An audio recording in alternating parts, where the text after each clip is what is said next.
welcome to Season 2 of Campaigns of the Blaize. Oh my god, we're back! So, this season, as you can notice, there are some changes. Unfortunately, or fortunately for them, Matt and Travis have moved, so we have them via remotes. And we've also gained a new player. This is Paige. So, yes. As you can see, we also have a new setup. So, it may change, it may not. We're going to experiment. I don't know if anything looks different I'll on be camera. At college again. Well, it definitely does. Oh, does it? Oh, because there's three. Yeah. Okay, cool. But yeah, so this season we will be doing a Final Fantasy themed D&D. So, I didn't get that one. if you guys won't mind sticking with us here, we are going to do some homebrew stuff. There's homebrew classes, homebrew monsters. If you like homebrew, you like Final Fantasy, you're going to love this season. So, stick with us. So, shall we get started? Wait, do we have any announcements? Panic announcements. No? Welcome to Season 2. Yeah. Follow us on all of our things. So, this world is known as Fandiel. And the country that we will be visiting is known as Alexandria. Within Alexandria, there are 4 city-states. Right now, we are going to be focused on the most central one, with the capital, Milos. And we open on the 5th sun, the 3rd umbral moon. Layman's terms, it's about June 5th. The day is just starting out here as the sun crests over the hills of a hollowed out volcanic crater where the city of Adalas resides. And from the north, through the north gates, a couple of figures are traveling along the road southward to reach Adalas. And we will start over here with Alysia. No! Why am I first? Okay. Yes? So why don't you introduce us to your new character? Oh, no. Okay. Okay, well, I wrote it down. So I wouldn't nervous forget anything. Like you are right now? Yeah, I'm nervous. New character, who this? Okay. Do you want me to do like a full introduction, like name and everything? And like description, or? Yeah, give us your character's name and physical description. Okay, cool. I feel like... Okay, my character's name is Elspeth Moonwish. She is a Vera, which is like, if you don't know Final Fantasy, it's a bunny person. She's got big bunny ears. And she is she's a fledgling summoner. She's very tall, like 6'7". That does not include ear height, nor does it make up for the 3-inch like combat stilettos she's got rocking, because Vera wear heels. So they walk on the balls on their feet. They walk on her toes. And she is from the forest. You can tell that she's lived a pretty like what's the word I'm looking for? Reclusive life out in the woods. All of her clothes look kind of handmade, and she's wearing like a really large traveler shawl that's like loosely tied in the front, and it looks hand woven, like somebody hand knit this thing for her, or she did. Who knows? But underneath it, she's got a really long dress that has slits up the side, like really high slits up the side, and then it's belted with just like a woven fabric belt that has a bunch of like decorative pieces hanging from it, like feathers and like beads and things like that. And then the top is a halter with like a deep V2, and then it's backless. And on her back, she's got a really large tattoo of a tree. And she has really long auburn hair that she wears up in a, like, I call it like a faux hawk, so it's braided, like a French braid, but it's like poofed out, and she's got wisps of hair like hanging loose, kind of like it's windswept, like she's been traveling a lot. And then she does have, like I said, like heeled boots, but they're very like, they're not made to look fancy, they're made to look practical. That's just how her shoes need to be for her to wear shoes. Yeah. Description. I think I got everything. Very descriptive. So two paragraphs.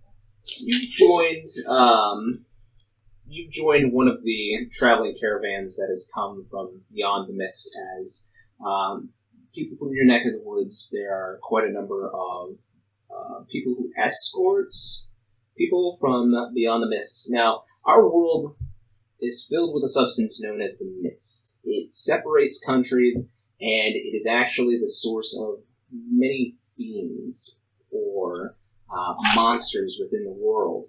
And to travel through it, one must either spend a lot of money or be very lucky.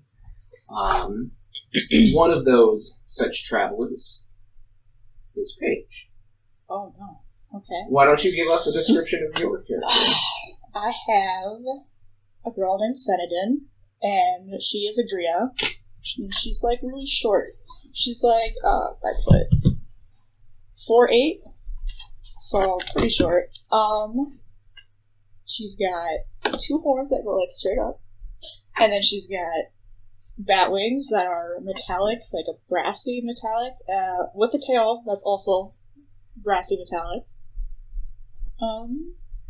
She's got kind of purplish hair, and she's got a bunch of bracelets on one of her wrists, and she's kind of like in like leatherish clothes, just basic stuff. So. You, having traveled from about 2 countries away, have traveled through the mist and spent quite a bit of money that was given to you to travel, and you're down to what you have in your inventory now, which isn't much by standards, but the traveling group in this particular country has been very accommodating for you as opposed to the other countries, and especially one such very tall Viera, who kind of has been shying away from you at first, and shying away from everybody at first, but you eventually see that she draws interest while you guys are traveling to your companion. Oh, yes. If you want to go ahead and describe your companion as well. Alright, I have a little flying snake with me, and his name is Dirk. What color is Dirk? I will say blue. Blue? He's like a light blue. Okay. With wings. He's flying. So... He hisses. So, Elspeth, you see this very short Gria. Well, you've seen Gria. They're very rare, at least, especially in the woods. And, you know, she immediately draws your notice because of the metallic-y wings, but especially because there seems to be a little face poking out of her clothes and leg, moving around and, like, hissing at anybody that comes near. This little Gria. It's kind of adorable. So, you guys have about a day's travel left for Adalos. I'm imagining that at some point in time, you guys notice each other start to talk a little bit. Because out of this group, you are 2 out of the 3 females that are traveling within this group. So there is also actually an older furball woman that is traveling with you from the forest as well. She has this kind of not blue, but like cobalt complexion to her. And she's kind of hunched over on a staff, and she has this graying kind of salt and pepperish hair that's just pulled back with a leather tie. And she's kind of been motherly to both of you. You can easily tell, Elspeth, that she's a druid of some sort, so... Okay. But yeah, I mean, you guys are probably the closest in age, but most of the males that are traveling with you are merchants, or they're the guard. Mm-hmm. And the guard, Elspeth, you would know this, the guard is known as the Tree Speakers, and they are the ones that guard the main roads, guard the forest from fiends, especially at the gate through the mist.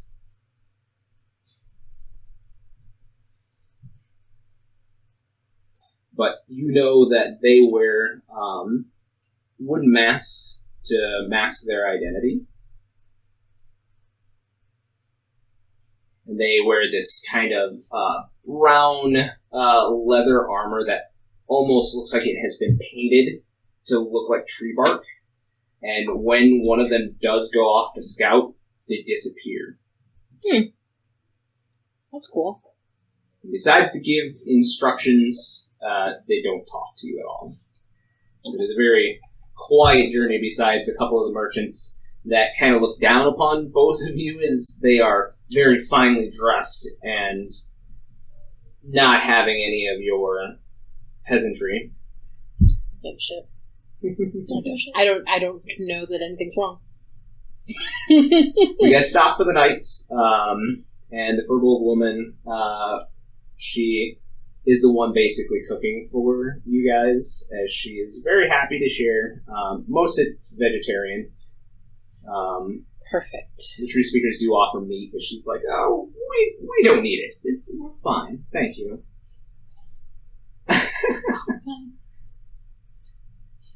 What's her name? Are you asking her? Excuse me. What's your name? My name is Maya Beth.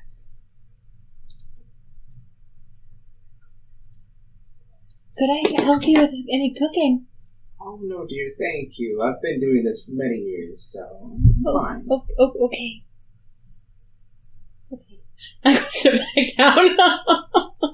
Yeah, so you and the greeter kind of sitting there waiting for your food in silence. And that's when you notice the little snake pop its head out at you and It just does a couple of tongue flicks. It looks like I'm staring at you, but I'm actually staring at the snake, but it's uncomfortable eye contact. I'm not saying anything, I'm just looking. And then I just hold my hand out and I'm like, come here, precious, it's okay. Come here. Me? What? Are you talking to me? No. Why would I be talking to you? Who's you talking to? The creature. Oh, Dirk! Okay. What are you feeding him? Does he like figs? Probably not. Oh. What does he like? Probably meat. Oh. I don't have that. Can I pet him? You can try. Okay. Go ahead and roll me an animal handling check. Oh, God. First roll. Okay. Okay. This is setting the tone for the whole campaign. Okay. Here we go. Oh, God, I rolled a 19 on the die! That's a 22. 22? So you've never seen anybody else that has even been able to come close to Dirk. Dirk's kind of mean, but I guess not. He does that hiss thing, but you you see this Vera girl, like, not even draw back even a little bit. She just, like, puts her hand out a little bit further, and he does a little tongue flick, and then he's like, fine. And he just kind of turns his head and allows you to, like, scritch under his neck. The snakes are always my favorite. Seems he's fine with you, so I guess. He is not that fearful. Now, lions, tigers, you know, bears. They're scary. I'd love to see them. Well, I can show you them. Wait, really? Sure. Well, not right now. Oh. Oh, probably not right now. Where are we? You guys... She says it out loud as she looks around really confused. Part of the character. Okay, I like it. So, yeah, you look around, and the tree speakers have stopped you just before the forest ends. You can actually see in the distance the side of the mountain that creates the crater of Adelas, and you see on the crater itself there are watchtowers that have been lit, so there are a couple of beacons. I don't think there are bears here. Have you ever played with a bear? Yes. No way. Have you wrestled with a bear? No, why would I wrestle the bears? I hard. have played with the cubs. They're very friendly. The best part is when you pick them up and you suplex them. What? Yes. Why? Why? So they can be your friend. How else do you make them your My friend? friends let me ride them sometimes, but not suplex them. You don't wrestle them? I don't even think I could pick one up. I'm not very strong. I'd give it a try.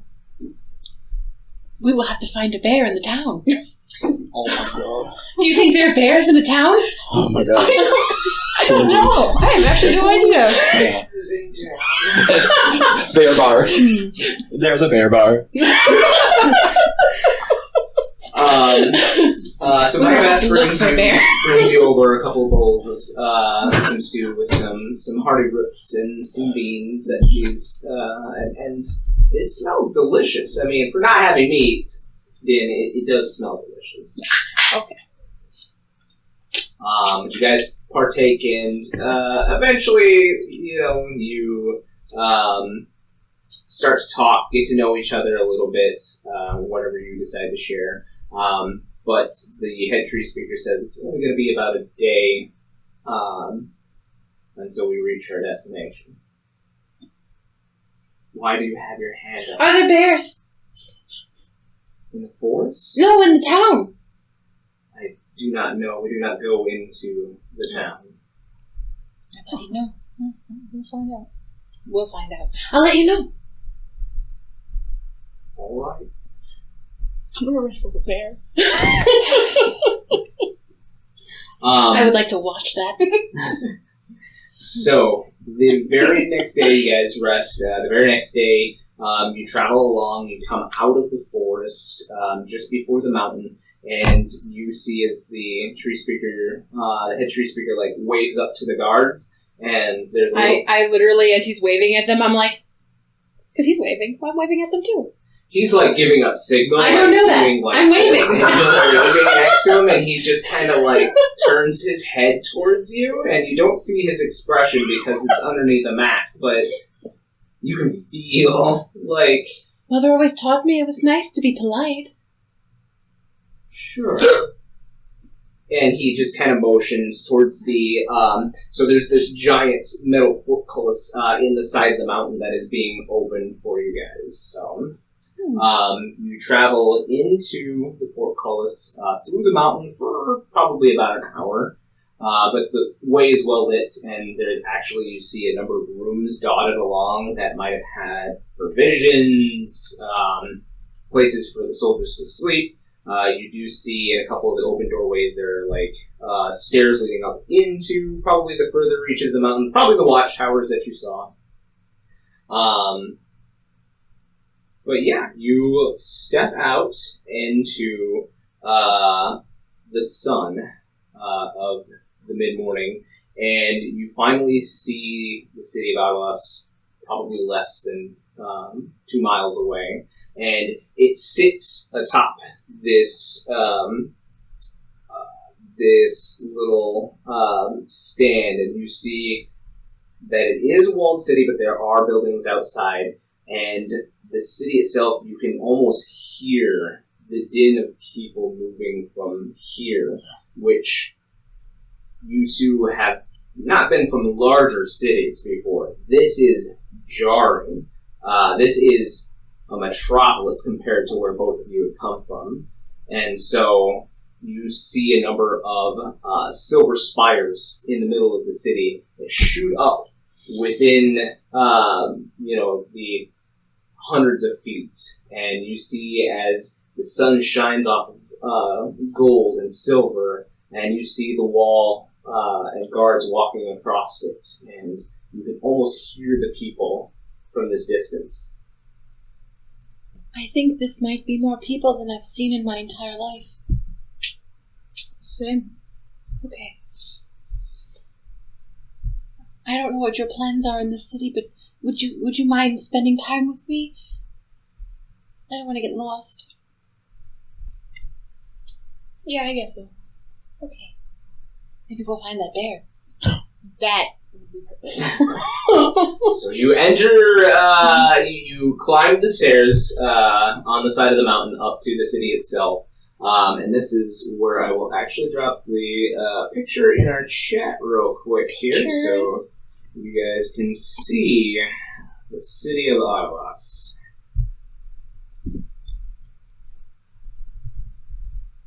Do you mean in the Facebook chat? Yes. Okay. Yep. It's like, where? When it comes, I guess. There it goes. There we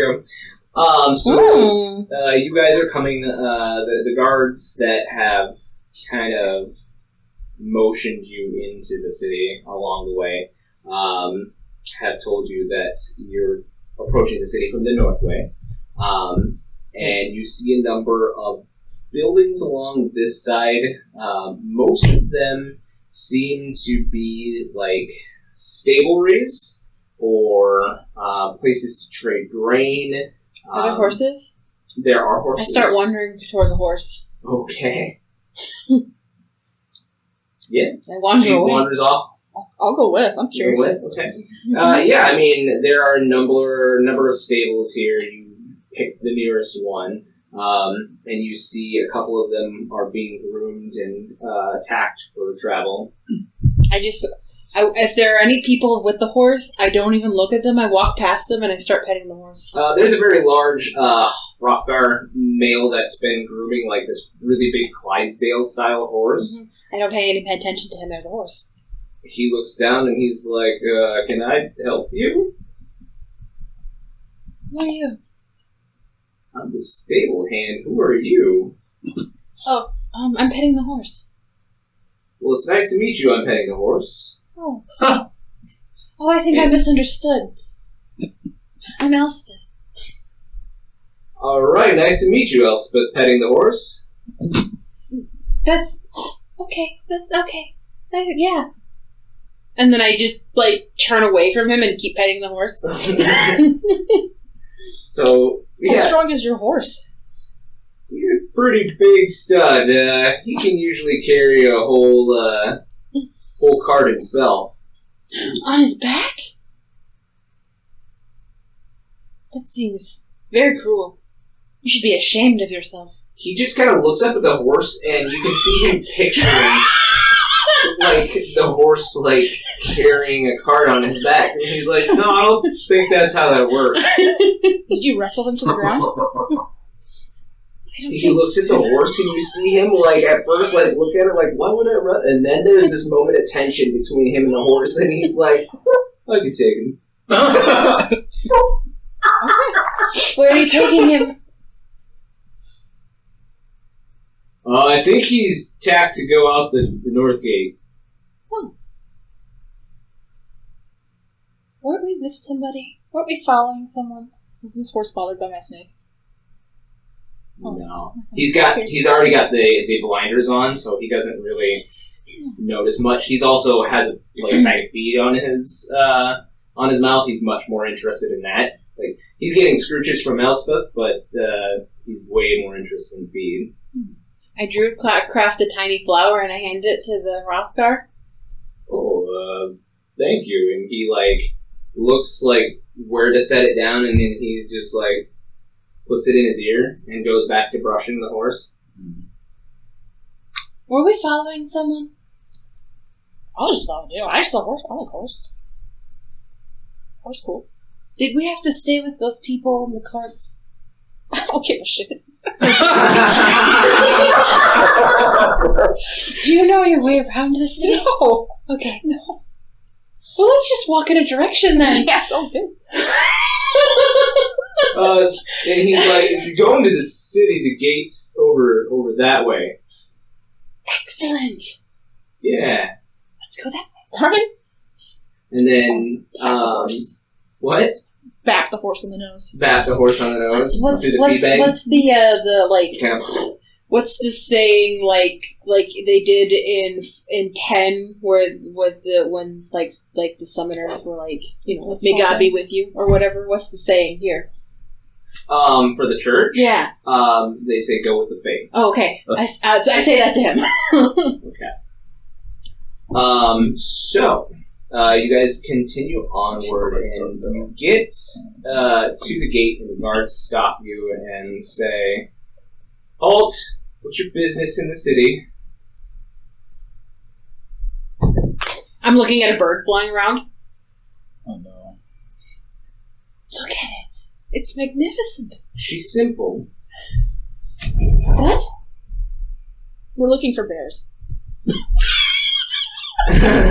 Oh, yes. Do you have bears?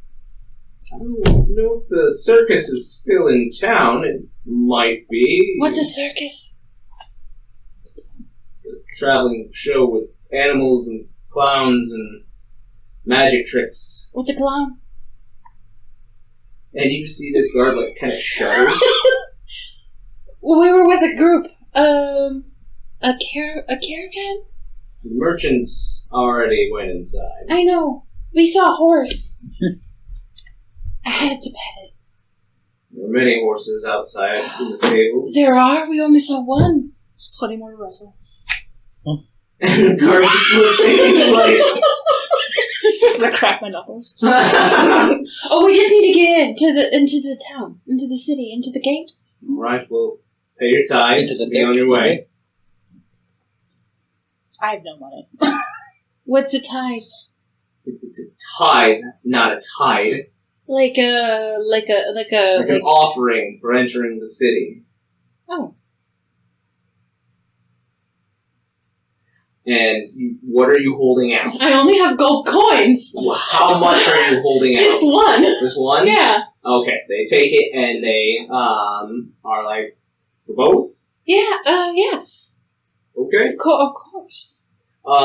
You see that these guards, they're all mostly in plain clothes, but there is one like a little bit further back in the gate, and they are wearing a type of uniform. They have like a small hat cape that goes down their back that is red with a symbol that you recognize, Elspeth, from the Church of the Faith. It is a circle with a crystal in the middle. So you see that, you immediately recognize him because I believe your mother was one. They are the Guardians. I think that man might be able to help us. Sure. Okay. You see them take the coin and they drop it over in an offering box, similar to the ones you've seen in the bigger cities. So they uncross their spears that they have and they allow you into the city. Are you approaching this gentleman? Okay. He is just a human, but he looks to be like short hair, very short cropped. He's got a little bit of graying going through here, but he has red hair, not unlike somebody you once knew. I'm just staring at him quizzically.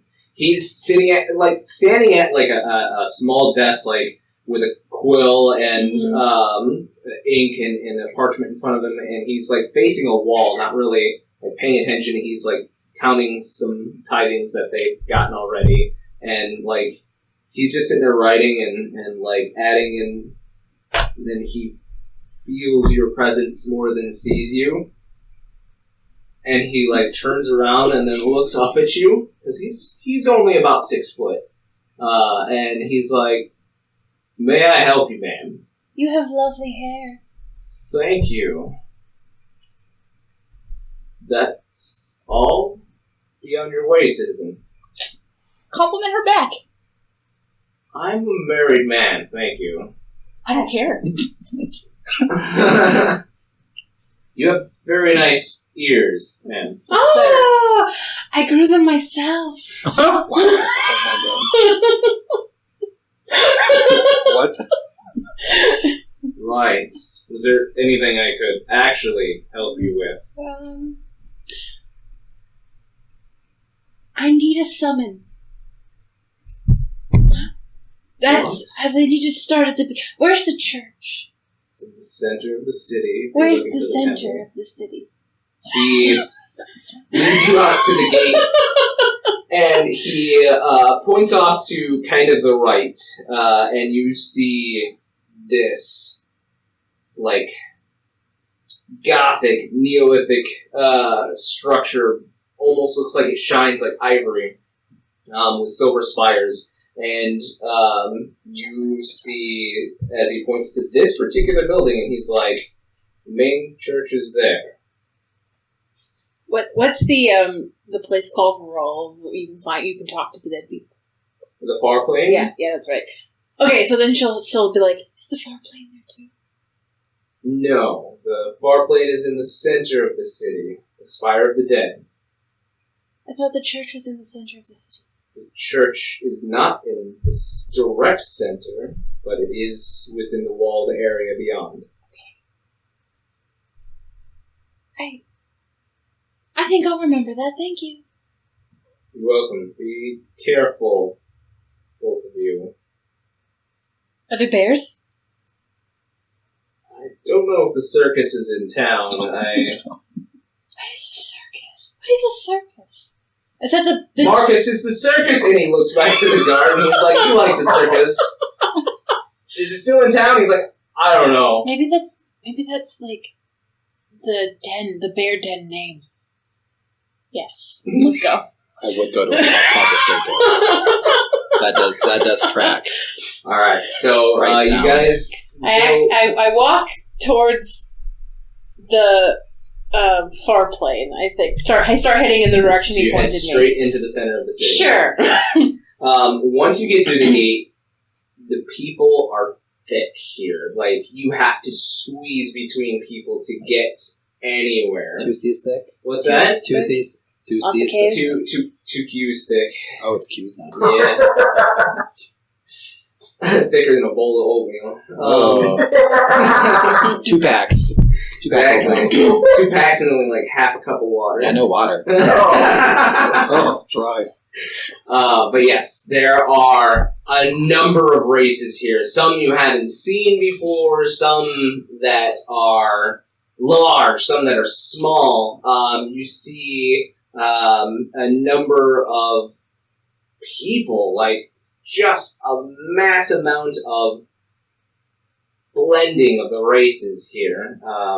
All of them loud, going about their business. It is loud here for you too. I take my ears and I like put them down like this, and then I hold them to the side of my head. Okay. And I just look at you and I look terrified. Every time somebody touches me with their shoulder or whatever, I flap my wings at them. And you You make a noise too. hiss at them too. So yeah, as you guys are So traveling, I'm just walking around holding the tips of my ears. Just like terrified. as you guys are traveling into the city, like I said, people are just bumping into you left and right. Every time somebody bumps into me, I go, I'm sorry, excuse me. I'm getting angrier. I hate it. One such individual, this very large, masked individual, he's got hair on his arm, and he's kind of standing at a stoop, and he has these giant horns that come out back like this, and he has a mask and he has a number of beads that are attached to the mask and a number of painted symbols on his mask that you don't quite recognize. And he bumps into both of you, knocking you over, not even giving a care in the world, and he just keeps kind of walking. I'm sorry. I'm sorry I was in the way. No, I'm not happy. You're not happy with that? Okay. I'm gonna go after him. You're gonna go after him. Wait, don't leave me. I'm gonna get lost. I'm gonna drag you by the arm. Wait, no, back toward him. we gotta go that way. Alright, so you're getting dragged along, and what are you saying to this individual as you're trying to catch up to him? What the fuck do you think you're doing? Oh, such violence. And he just kind of, he looks back, but he doesn't look down, and he, just sees me? How big are his horns? You're getting drugged on the ground unless you stand up. I stand up. He's got, a pretty big, elk rack style set of horns that are going Definitely gonna try and yank one down. I'll, stand up and, dust myself off while this is happening behind me. Almost 6'9", even, hunched over. I'm gonna grab one. Alright, so... What are you Go ahead and doing? make me an athletics check to try to climb this individual. As he's, looking around, but not down. Fena'Din? 18. 18? Yeah. So you reach up and your little frame, pulls him down and he's like, what? Watch where you're going. Oh, sorry, little ones. The city's so busy, you just have to kind of go with the flow of traffic. I'm still holding my ears in panic state. Miss, you look like you lost something back there, as he points to you. What did I lose? You look down and you see that, there are a number of items that you keep on your person, and they've kind of been scattered along the ground. Oh, no! You look, back at your backpack, and you see that it is open. The bottom part has been opened. What? Oh, no! Go ahead and make me an investigation check. Investigation check? The tourist where they cut open a bottle. 16! 16? Yeah, it's a clean blade stroke through this. It's right along the seams of the bottom of the backpack, but it's done by a blade. Let's go pick it up. Before anyone takes it, any of the stuff on the ground. I'll go and gather my things. So you start gathering in a panic. There's something missing. What's missing? A horn. What's wrong? My horn's gone. And this giant creature that you guys bumped into comes over and starts helping you, trying to pick things up. My horn's gone. You had a horn? Yes. My summoner horn.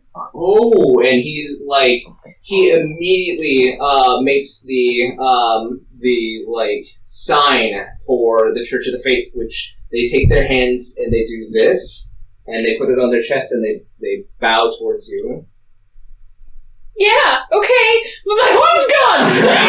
And I get, heightenedly loud. And he's like, I think I saw a bunch of kids behind you. I thought they were yours. Which way did they go? Did you see it? And he, points more towards, the west. I'm going that way. Right. I'll leave you behind. I'm going. I follow you. I'm pissed. Let's go. I'm slightly agitated.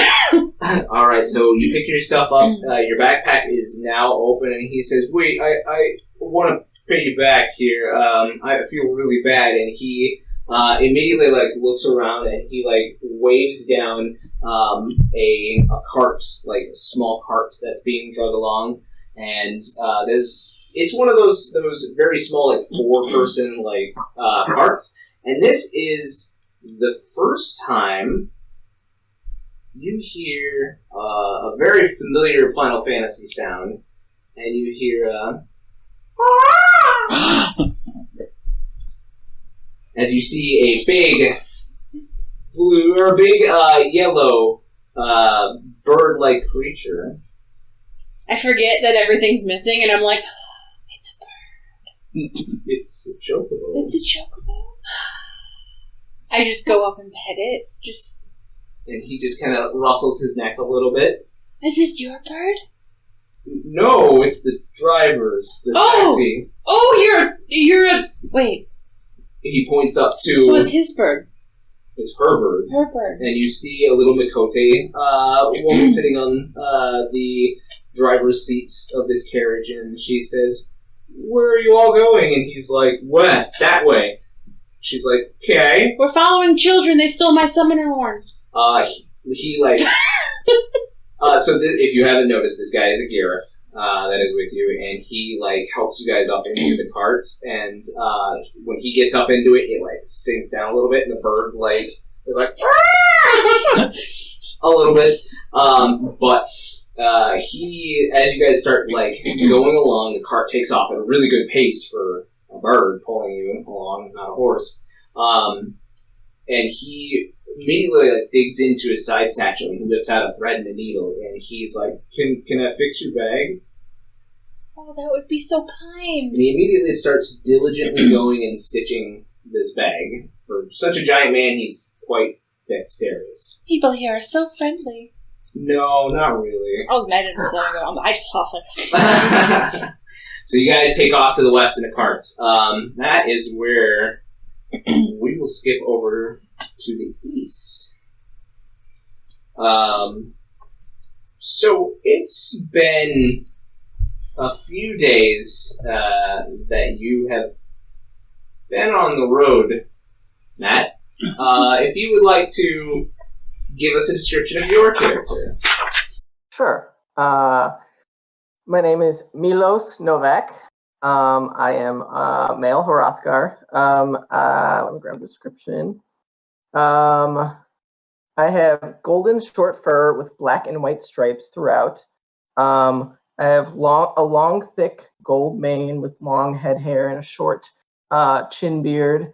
I have large, protruding horns that kind of sweep back over the top of my head and curve and point up at the end. And I have, my tail is probably sticking out of my robe that I'm wearing.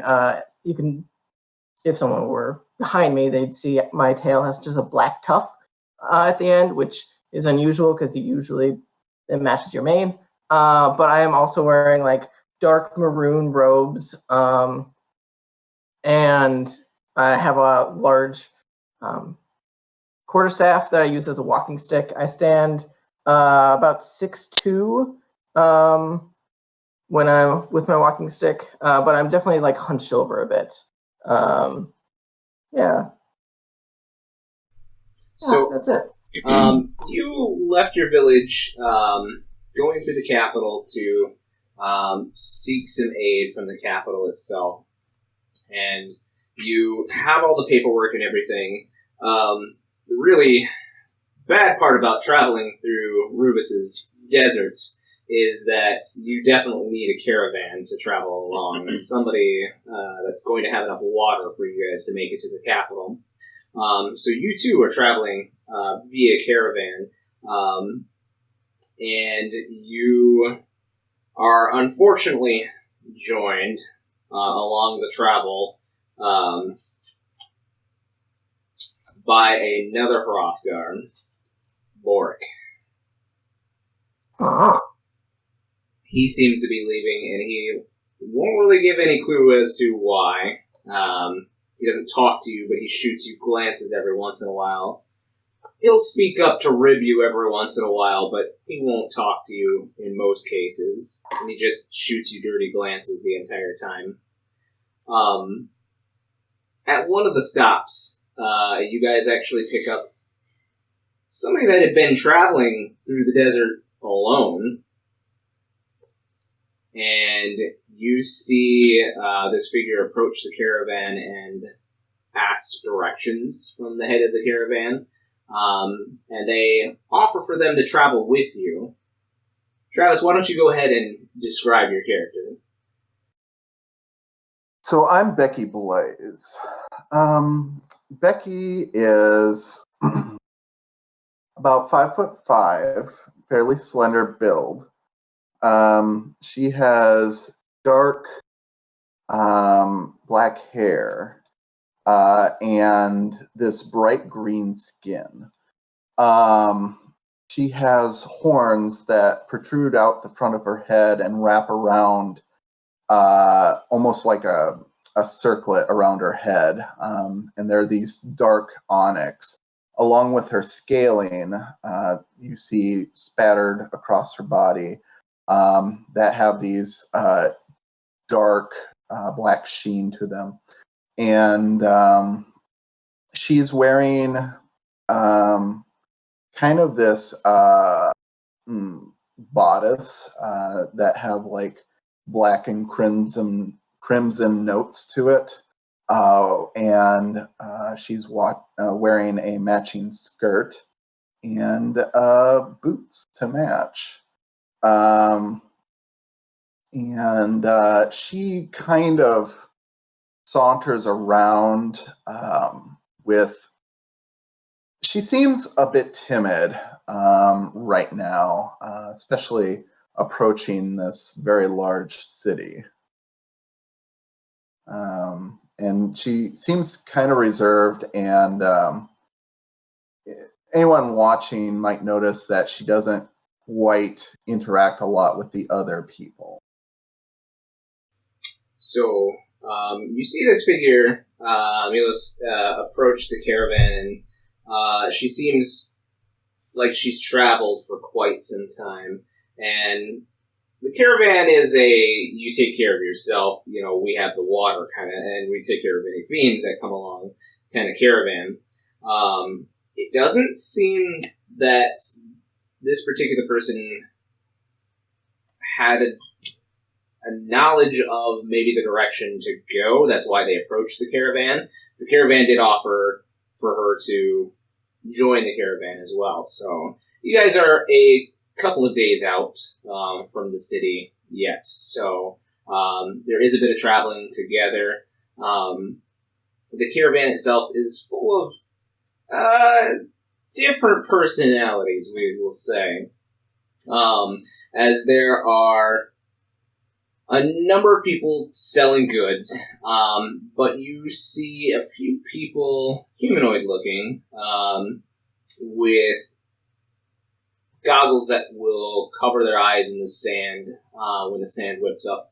And you see them carrying very large packs and cases, which they will not put on the caravan's wagons at all. They keep them fairly close to themselves. Milos, you know these people. You know what they're taking into the city, and if they get caught with it, well, but good luck to them, because, that's not any of your business, and they definitely are not talking to anybody else. They are talking in a dialect that seems like common. You know the dialect. You don't know the language. They speak it amongst themselves. But it is not anything that any of you understand. So really the only choice of conversations at this point are Boric, these particular people with these cases, which will probably shun you. Not shun, but definitely not partake in conversation with you. Or this new arrival. Asked Boric already, or even talked to Boric already, I would approach him and say something like, "It's been a long time since I've seen you, thankfully. But why leave now? Are you heading to the city to sightsee?" It's none of your business. By the time I'm done with it, your family will be ruined. Good to know. Thanks. Good talking to you, Boric. I will.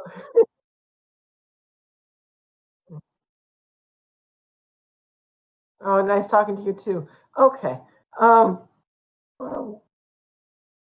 and I look over at you. And you are? Who wants to know, tall guy? Milos. And I hand my giant paw hand out to you. to shake. You're cute. Becky. Becky. Yeah.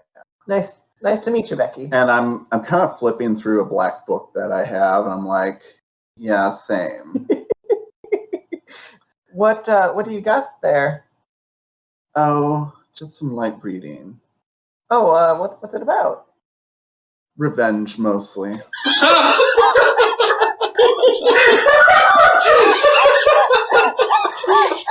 Oh my gosh. Oh. Okay. That's nice. Oh, I think there's going to be a twist at the end. The best stories always do. But what language is that? I don't recognize that. Oh, I didn't at first, but it just kind of called to me, you know?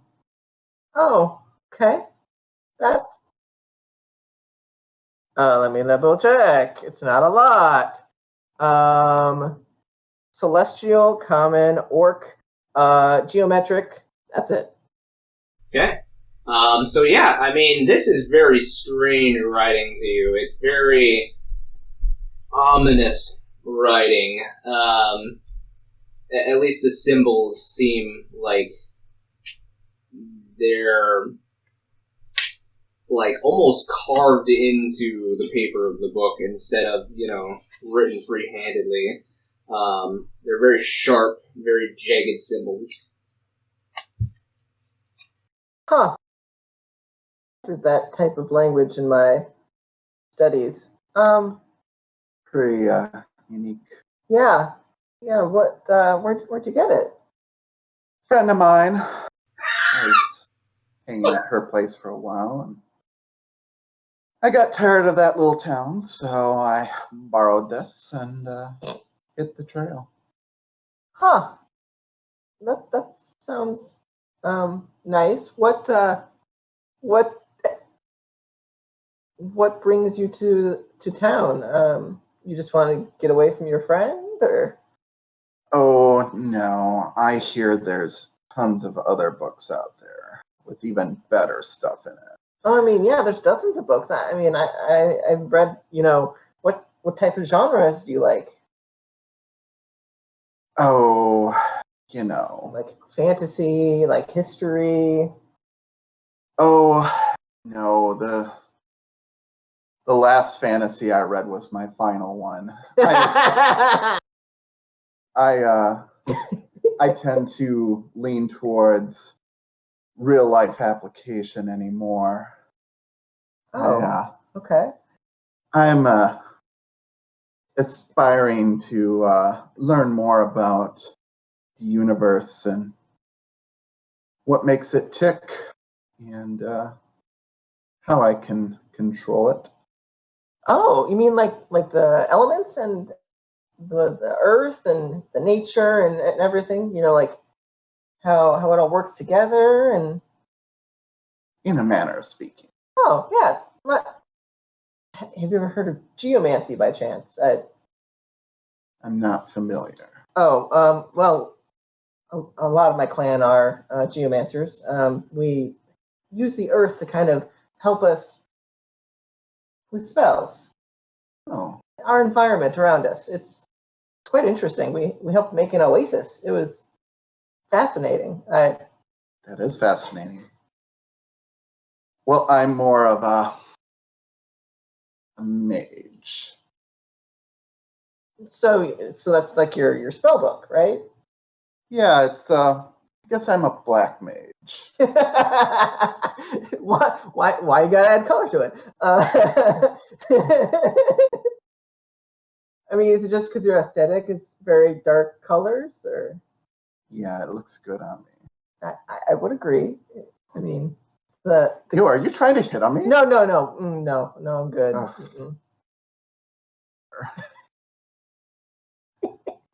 So, how much longer to the city? I think it's a couple days. Oh my god. My hair's getting frizzy. Oh, wow.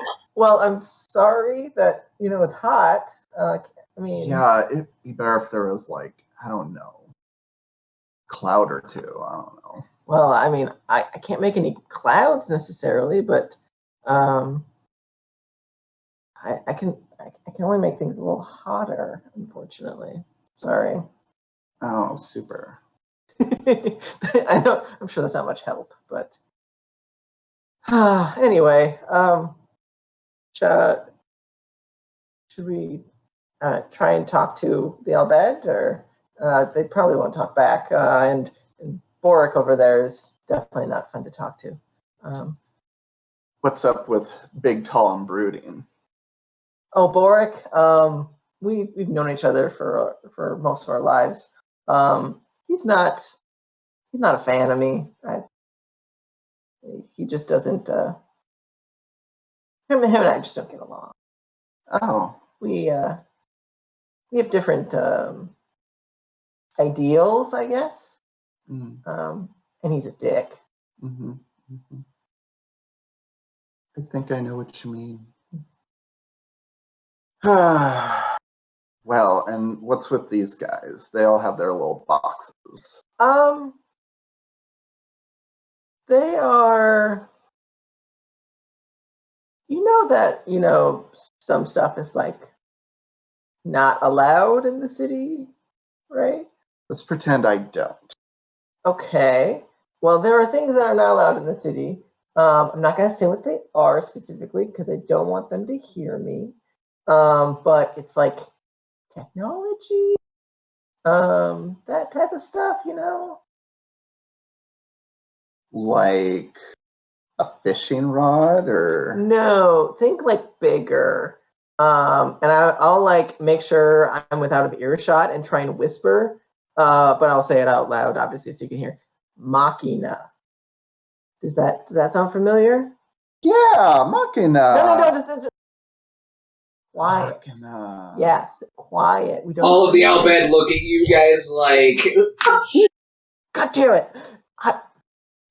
Yeah, we had Machina all over back home. Maybe don't say that word. It's very dangerous.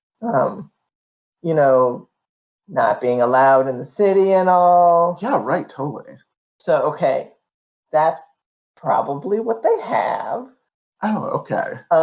So maybe don't snitch them out.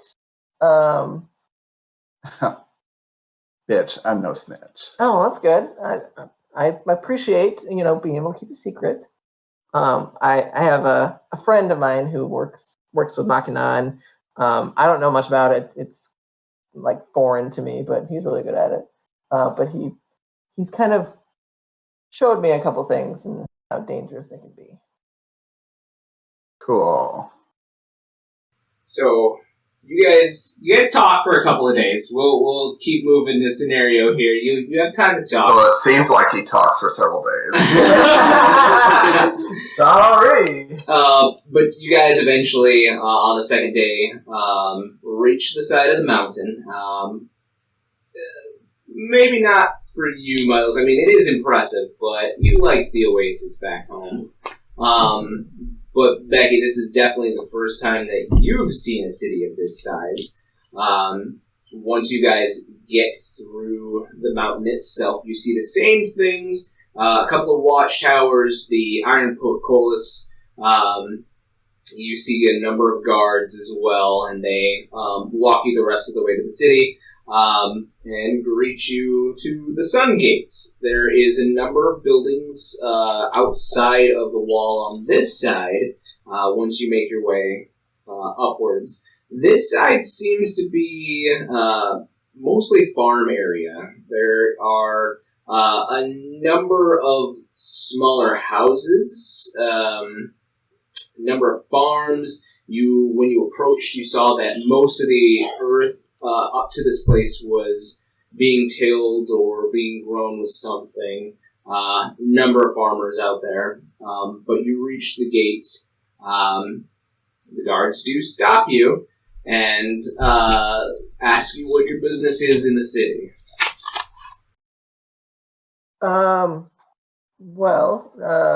My friend and I come to ask for aid from guessing the Faith are in charge. So the Order of the Faith? Probably Right. probably from the church. Yes. We come to ask for aid because there are some issues back home, and we would like some help. If you have any work to do with the church, let's see your paperwork. Oh, and then, like, as soon as he's talking, I start digging out the paperwork and hand it to him. I'm sure it's covered in dust and sand, and it's definitely not clean. But here you go. Yeah, there's a number of scrolls. One wrapped within another one. The one on the inside is sealed with the royal crest. And the one around the outside is for instructions for guards that may need to know information. So it's just lightly wrapped in a ribbon. And they undo it and they read it and they say, "Oh, very sorry." And they uncross their spears, and you see them taking tithes from the other members of your caravan, but not from the two of you. And they say, "Welcome to the city. Please enjoy your stay." And I give them like a slight nod as I walk past them. Thanks, handsome. So you walk into the city, and this is the first time again, Becky, this hits you. There is a number of people here, like a throng of diversity here on this side of town. This side of town is a little more what you might say like the shop side. So you guys are seeing a number of shops and taverns and a number of places to purchase things, goods, market stalls, that kind of thing. And you see that there is a larger gathering area where there sits a fountain. Most of the stalls are there. And you kind of approach it just to kind of get your bearings within the city because this is the first time that you both have been here. And then suddenly, Milos, you feel this like shoulder in your back. Go ahead and make me an athletics check. I'm making out my D20. Oh, that's pretty good. 18 plus, you said athletics? 3, it's 21. 21? So you don't fall over, but you get this giant shove in your back, and you lose everything that is on your person. And you see, as you kind of look back, like, who the hell? You see as Bork is going past you, and he says, "Good luck, runt." And I curse under my breath in Leonin, which I don't know why I don't know that language, but on my character sheet. But Shoot, no, Leonin. Yeah. I don't. Anyway, so I curse under my breath in Leonin and say something like, "I fucking hate the day we met," and just start like scrambling, grabbing my quarterstaff and my bag, and just start putting all the papers back and my belongings. Like keeping my eye out around me, kind of like making sure that no one's like trying to steal anything or like making sure I'm not being watched or anything by anybody around.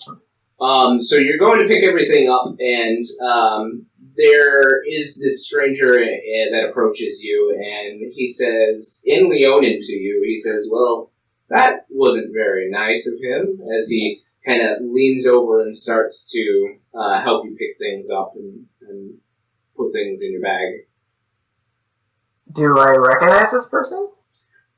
No, mostly because he's wearing a half mask. He is in this dark red cloak with kind of a gold trim and accents of blue kind of woven into different areas of it. His mask kind of comes to a point at his nose, and the mask itself is white with like black trimmings, and he has his hood up as he is helping you put things in your bag. Is he like a humanoid? Like what? He's definitely a humanoid. You see from the bottom of his face that, he definitely is more humanoid than anything. He has this very short-cropped, kind of blonde but going into white, kind of short-cropped beard. As I'm like putting my things away and taking the things he's handing me, I stand up and look at him. Have we met? Thank you. I wasn't expecting such hospitality in the city. What's your name? The last thing that the two of you, while you're speaking, the last thing that the two of you, you go to reach for, but he actually reaches it first, is the scroll with the seal on it. Okay. And he kind of turns and looks at it a little bit, and he says, "Oh, I've traveled quite a bit in my time, getting on in my years, but I've definitely been to the Oasis." Have we met? I've not met you, but I've met your aunt. Oh, everyone's met my aunt. What is that? Oh, everybody's met her. She's. I'm sure you have. She is a very important woman. But what? How did you know who I was? I don't. I'm sorry, I haven't met your acquaintance yet. But I had only assumed, since you were carrying the sigil, that she would only entrust it to family. That's fair. And I dust myself up and try and like take the paper back from him. He's about to hand it to you. He's about to hand it to you when both of you see a number of people like suddenly like running, and you see a bunch of like small children like rush past you, and like one of them snatches the scroll from his hand, and he's like looks all of a sudden, and he's like, hate kids. What? Stop them! And you see as this cart comes barreling down the streets, and it is a chocobo pulled cart, and the two of you see 3 people in the back of it. One very large Gareth male who, Milos, you'd definitely be familiar with the Gareth folk. Becky, you see a familiar race in the back of the car. Not too thrilled to see this person, or disdain, what have you. But you also see another figure, and like the giant Garrett male is like, after them! And like the crowd is trying to part for the chocobo, but like the crowd is thick here, so you guys actually get slowed down a little bit here in front of this shop. Is it like open the carriage or whatever? What's I'm that? still- Yeah, it's an open carriage. I like halfway hang out. Get the fuck out of I'm my still way. holding my ears down, looking fearful. I probably make eye contact with one of them with help me eyes.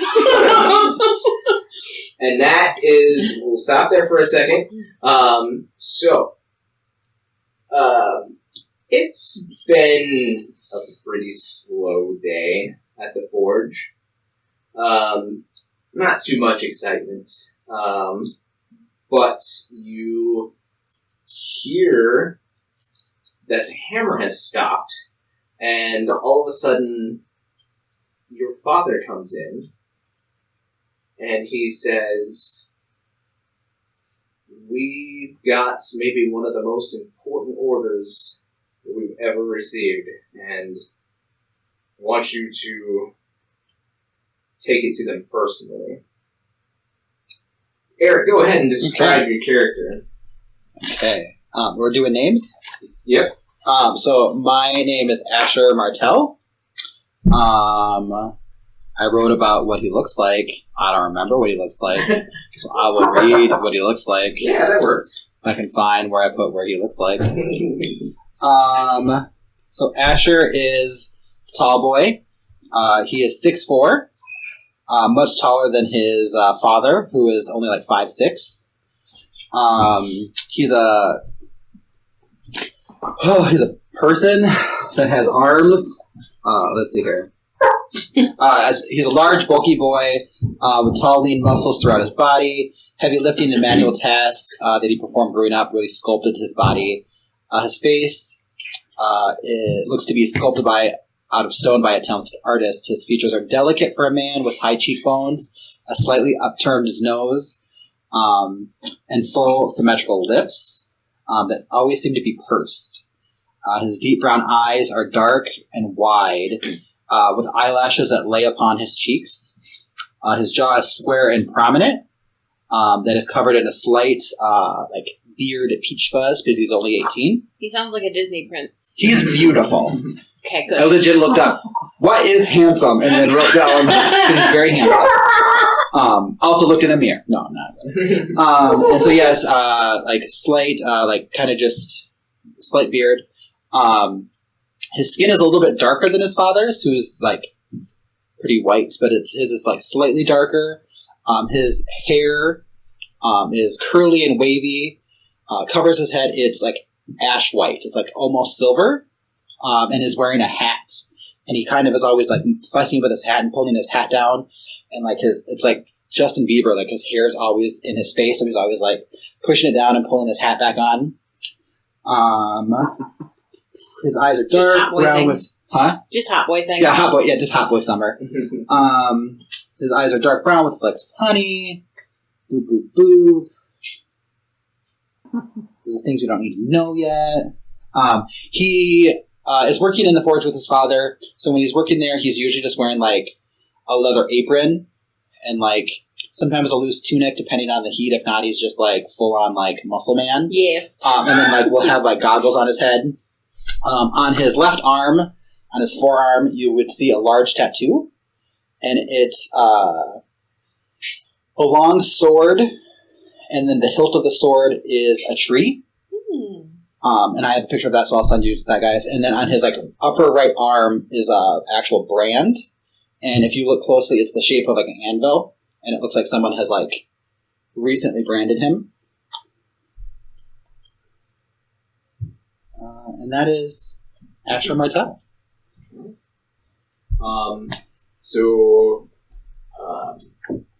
Your father comes in and he goes under the counter and takes out, some keys that he has on him, and he unlocks this trunk where he keeps probably the most special weapons that he makes. And you see him open the trunk. And he takes out this long sword, and you've not seen this long sword before, so you wonder when he might have made it. But at that point, you also see that the long sword has what we in this particular world will call materia slots, which materia in this world actually constitute for armor enchantments, weapon enchantments, that kind of thing. So instead of a weapon being enchanted, a number of slots that can hold the materia are put onto a weapon, and enchantments can be swapped in and out by experts in the materia field. And people who can make materia are pretty rare. And materia is hard and expensive to come by. So when he pulls this out and you see the sword, he kind of pulls the cloth off slowly, and there's a layer of dust on it. The blade looks like he might have made it with some kind of cobalt material, because it is a blue blade, and it has a number of runes etched in on it. That are... What language do you speak? Do I? I think I chose Elvish and Sylvan. Yes, so they are in Sylvan. Okay. And the blade itself is called the Blue Wind.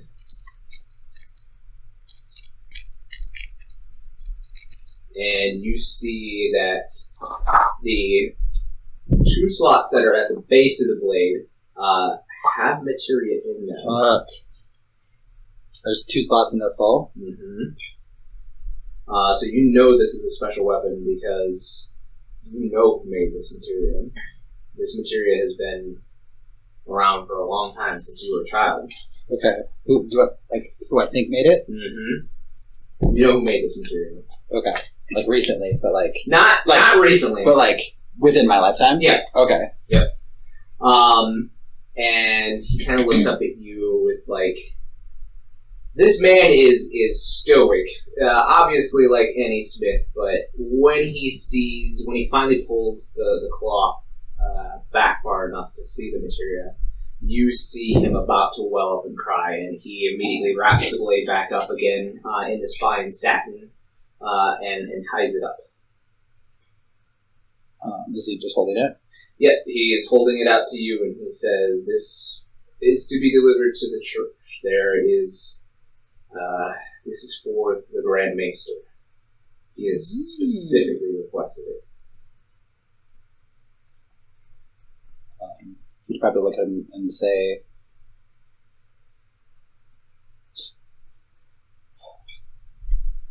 "Why have we given this to him now? Why is he requesting it?" And again, it looks like he's about to well up, and he says, "It was an agreement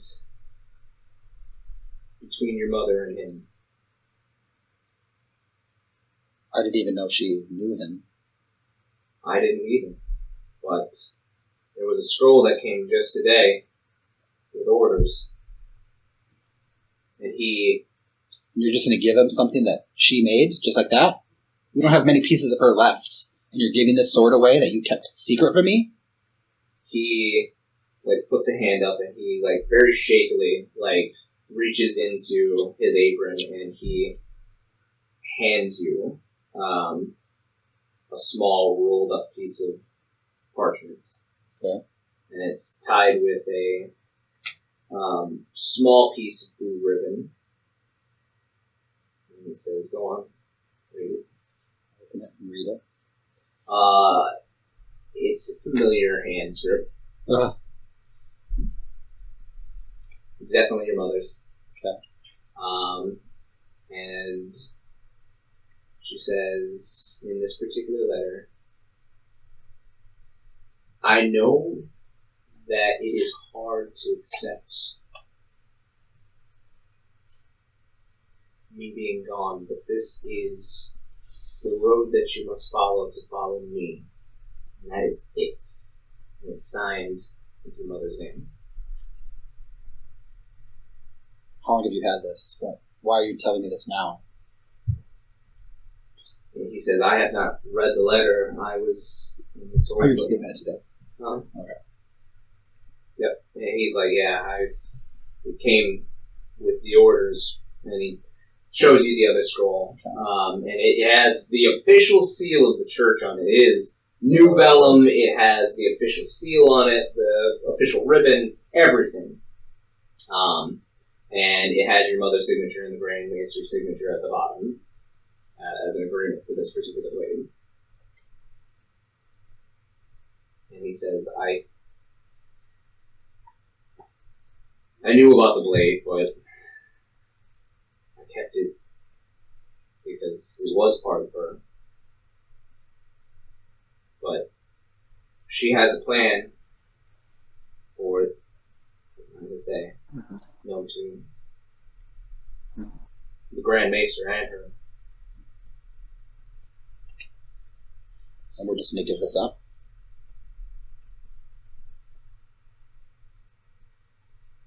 I mean, it was her will. I guess I'll do it for her.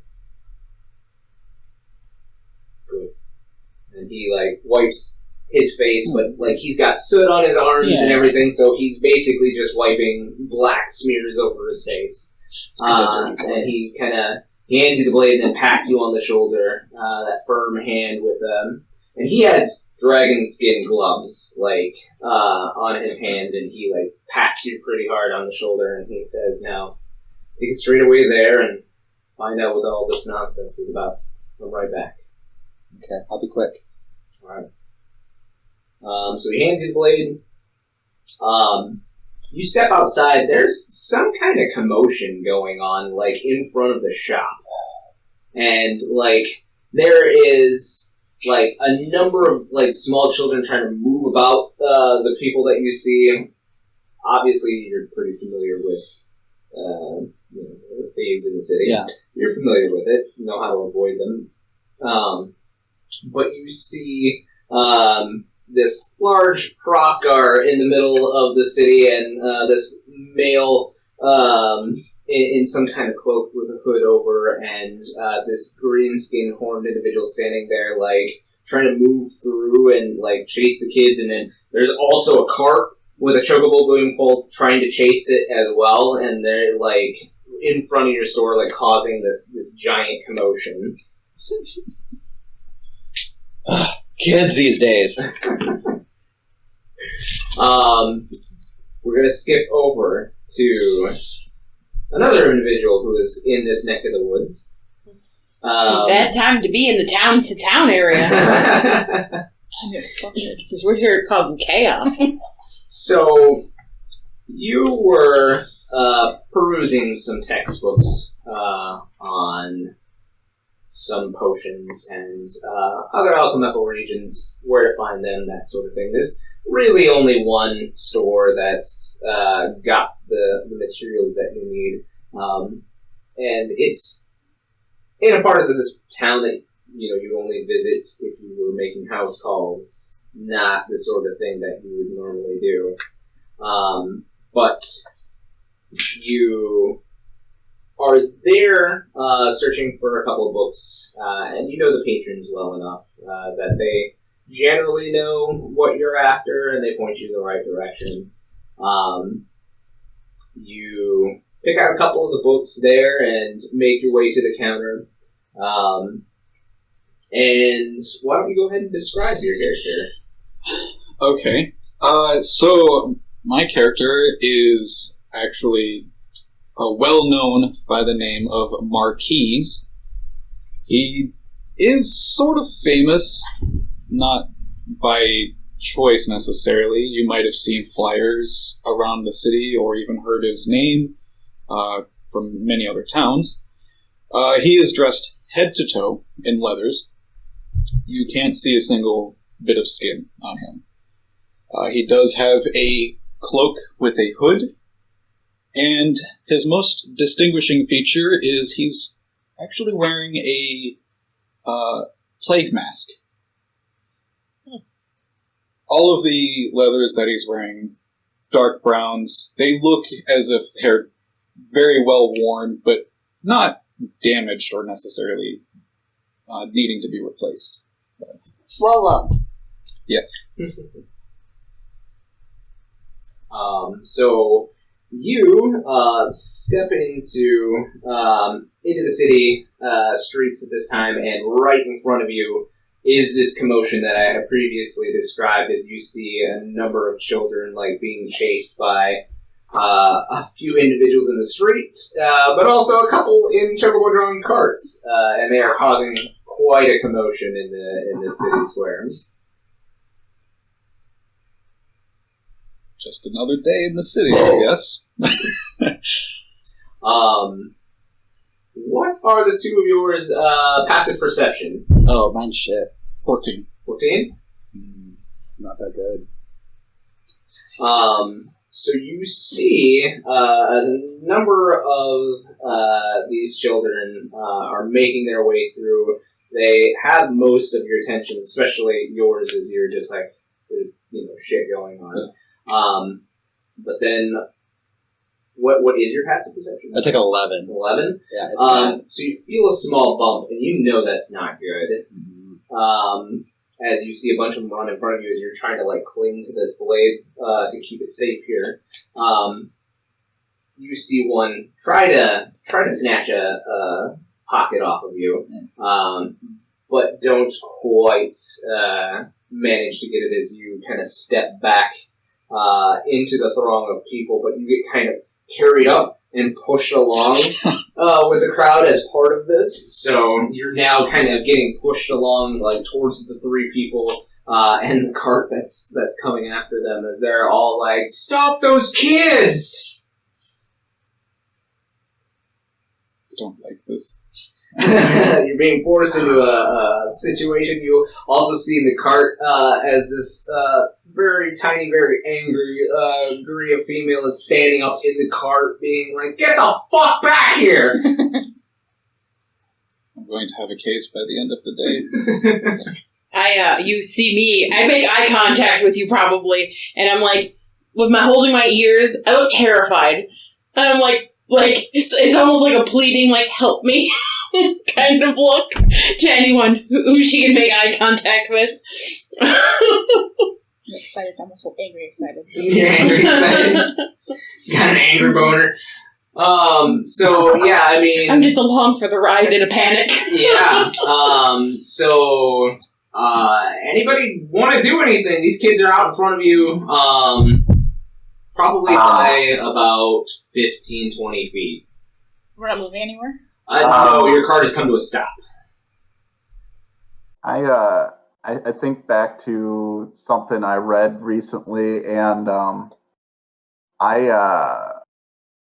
so I am going to cast Dancing Lights, and my Dancing Lights appear as like little balls of fire just circling. And so they're circling above my hand. And one of the things you can do with Dancing Lights is make it into vaguely the shape of a humanoid of medium size. So I'm going to send the lights ahead of the children and form this flaming man in the middle of the road to try and scare them to stop. Go ahead and roll me an intimidation check.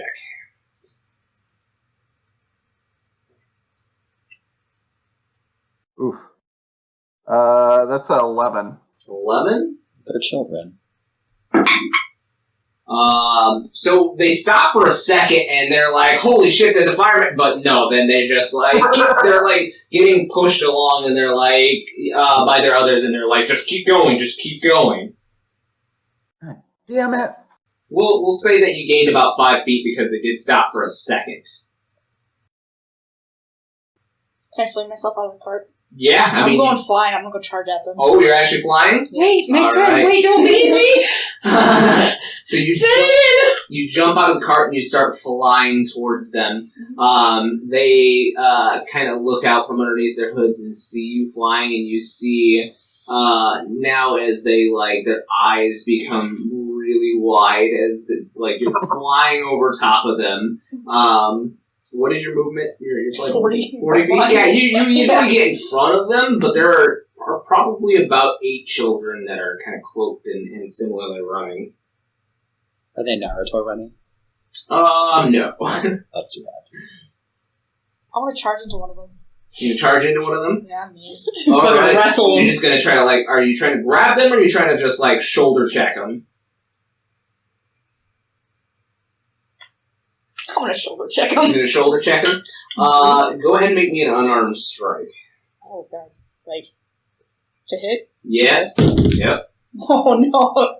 What is that, It's not. It's 4 on the die. So 4 on the die, plus what? I don't know. Renee's strength. So it's an unarmed attack. So your unarmed attack, you're not proficient, right? In unarmed attack. Everyone is proficient in unarmed attack.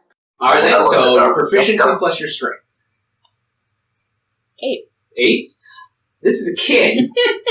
You're an adult. You definitely check the first kid, and he just flies up off his feet and goes sprawling on his ass, and he hits the concrete, and there's a little bit of a thud, and he just I'm gonna kill a kid. Nice. So, Marquies, you see this gorilla like flies in front of this kid and like knocks him down. He is unconscious and might quite possibly be bleeding. Do I see the kid that has my horn? Go ahead and make me a perception check. These kids are probably bigger than me. Natural 20! Oh, shit. So that's a 25. 25. Jesus. There are probably, I will not say that you identify the one that's carrying, because none of them are carrying anything. They probably stowed it away. Mm-hmm. But you catch a number of glimpses of something, because your father's horn was red. You catch a number of glimpses of red things underneath two of their clothes. So you singled out two of the kids. I would like to catch up with the child. Okay, so you jump out of the cart. What's your movement? 30. 30? Yeah, you managed to Can I catch just, up like, with one of the back ones. Grab one by the back of the scruff? So you're trying to do a grapple? Yeah. Alright, so it's contested, we'll do contested athletics. Okay. He's not going to be stronger than a child. It's a 10. Yeah, that definitely beats his 8, so... Just grab him. You grab them on the back of their tattered cloak there and, like, pick him up off the ground a little bit. And I take whatever's in there out. Roll me a d20. We'll say if it's below 10, it's not the right kid. It's a 9. It's a 9. So you pull, you reach in for something red, and you actually pull out like this parchment roll, and it has like this red ribbon coming out of it and a red seal. Stealing isn't nice. It's very impolite. And he's like trying to kick at you, and he's like, "Let me go! Which one of you has my horn? I don't know anything about any horn." What was the other kid that had the horn? You see him like running off in the distance. I just set this kid back down and I pat him on the head. And he like takes off. Go out. I put the scroll in my pocket and then I take off after the other kid. All right. Anybody else doing anything? I at least tried to like scoop the kid that got fucking wrecked onto the cart that somehow I ended up in. You're not in the cart. You're in the throng of people that are like closing in now. And well, if I'm close enough to it, I'll at least toss him into the cart because that's probably easier. Okay, so you go over to this weird female who's like standing over this child, like, yeah, get some, and you like pick up the child, and like this masked man comes over and like picks up the child and like starts like taking off towards your guys' cart with him. Ma'am, could you please not kill anyone else in my city? I don't give a shit. I'll go to the next kid that's next. If there's another kid next to me, we'll give it a second.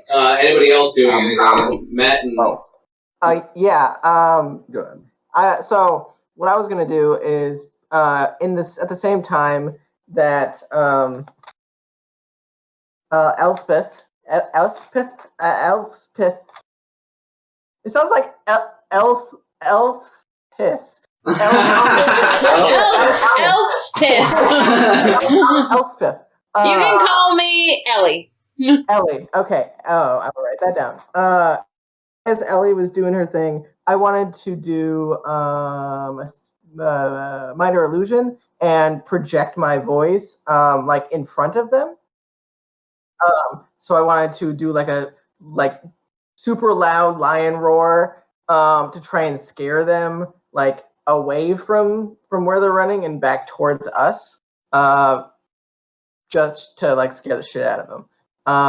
Seeing as how what happened with the Greer girl, like checking this one, they're already a little afraid of what you guys might do. So go ahead and as you project this booming lion's roar voice, go ahead and give me an intimidation check with advantage. Oh, I will get another D20 out. Ooh, look at you. Yeah.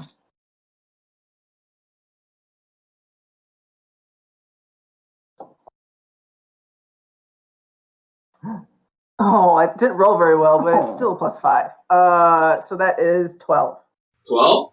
So a couple of them do scare back towards you, but there are probably like 3 that are still looking past the Korea girl. Would these be considered hostile creatures? Would you consider them hostile creatures? I mean, they haven't done anything to me, and I mean, I don't know if they saw me cast the fireman earlier, so I mean, I could just be another person in the crowd, but I mean, they are definitely not attacking anybody, so they're not giving off hostile. Okay. I want to cast Friends on the last kid that is running away. Is that a touch spell, though? Range of self. So I cast it on myself, but I pick a person to affect with it. Oh, okay. So for the duration, you have advantage on all charisma checks directed at one creature of your choice that isn't hostile towards you. When the spell ends, the creature realizes that you use magic to influence its mood and becomes hostile towards you. A creature prone to violence might attack you. Another creature might seek retribution in other ways by your discretion. So what I want to do is cast Friends on the last kid and yell, "Hey, kid, grab your friend and stop." So go ahead and roll me a charisma check then. You have advantage. Yep. Probably persuasion, or what do you think? Or is it just straight? Because It just says I all have charisma checks. yeah, I have advantage on charisma checks. So yeah, go ahead and roll me a persuasion. okay. Oh, okay. That is going to be a 23. 23. So the kid does stop, but he looks at his friend and he kind of wonders why he would do that, because maybe they're not friends. You don't know. Oh. Okay. Well, okay. But he's looking around like he wants to bolt, like a deer in headlights. So Right. Okay, I got one. would you like to do anything? Yeah, am I able to like run up to the head of the pack and I want to like leg sweep one of the kids, like just like knock them over? Go ahead and make me a perception check real quick, just as part of Elspeth's previous action. What did you do? I sat a kid back down and tapped him on the head Oh, after I took his thing. There's something else that you did. that'd be a 20. 20. So you see a very familiar piece of parchment with, sorry, I said red earlier, but I meant blue. Blue ribbon, like around it as she like looks at it, like holds it up for a second, like looks at it and like puts it in her pouch. Oh, that's my thing? Yeah, it's the one that your mom had left you. So you know this woman has it. So I don't know if that affects your choice of action this turn. I still feel like I'm annoyed by these children running through my shop. Like, sure. So, Join me. right? I just want to like Sure, knock them. child. I just want to run up and like leg sweep one, Okay. just so they like Hell yeah. fall over. Okay. Just So like trip them. all right. Go ahead and make me an unarmed strike. Man, our first fight against kids. I have not fought a child. I would was only be very an friendly. 8. That's their children. Oh, okay. So Good. yeah, I mean, you sweep this kid's leg out, and Marquies, you see as another kid gets like smacked onto the ground. What's the damage? Oh, damage. Yeah, I think it's just 5. 5. Like 5. Yeah, this kid's. I killed a kid. This kid's kid like smacks on the ground too, and you see another kid go down, Marquies. We're winning. There's only about 2 kids now running. Like I'm walking towards one of them. they're running. I'm running towards one of them. Okay. What are you doing, Marquies, as you set this one Oh in my the God. cart?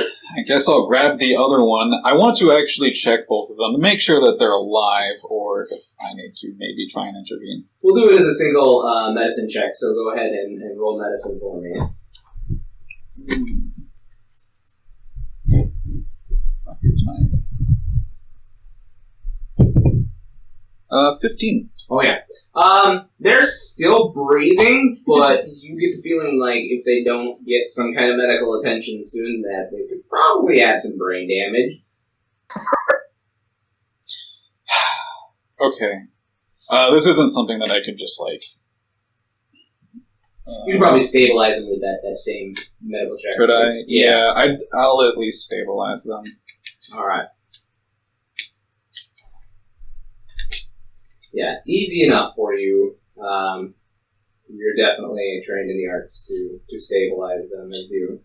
I guess I didn't explain this earlier. The reason why Marquies is famous is he's actually a well-known investigator, particularly in deaths. Well, there's not much investigation required here. Well, I did it. yeah, it definitely would have been easy for me.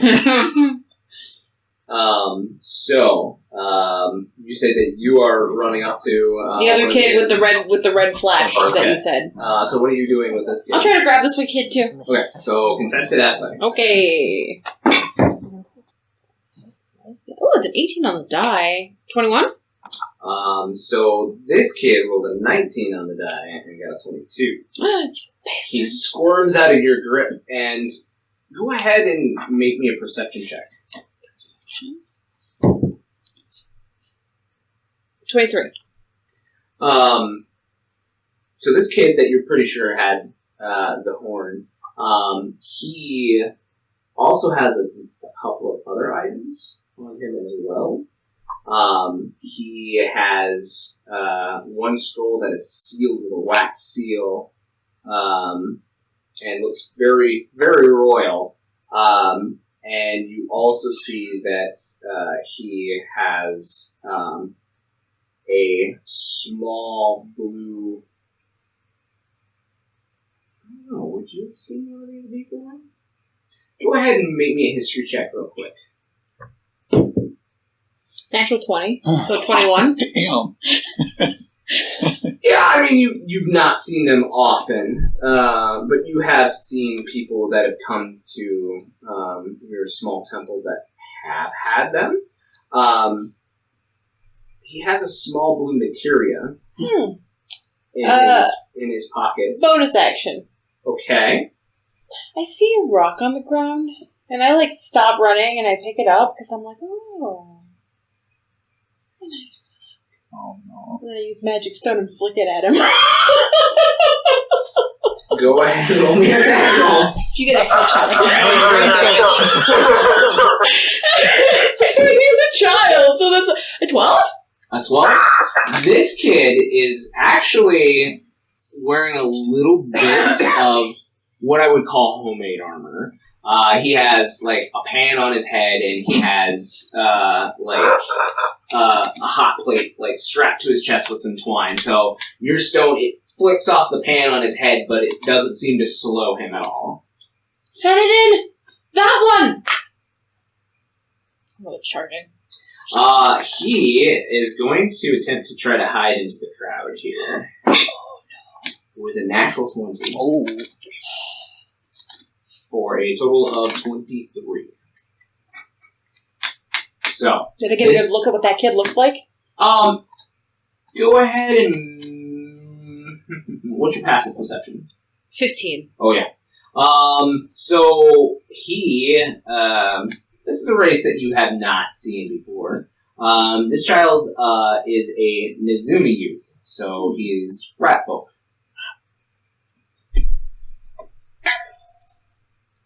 Where did he go? Yeah, he just seems to have completely disappeared into the crowd. There's another child that is running off in the distance, though.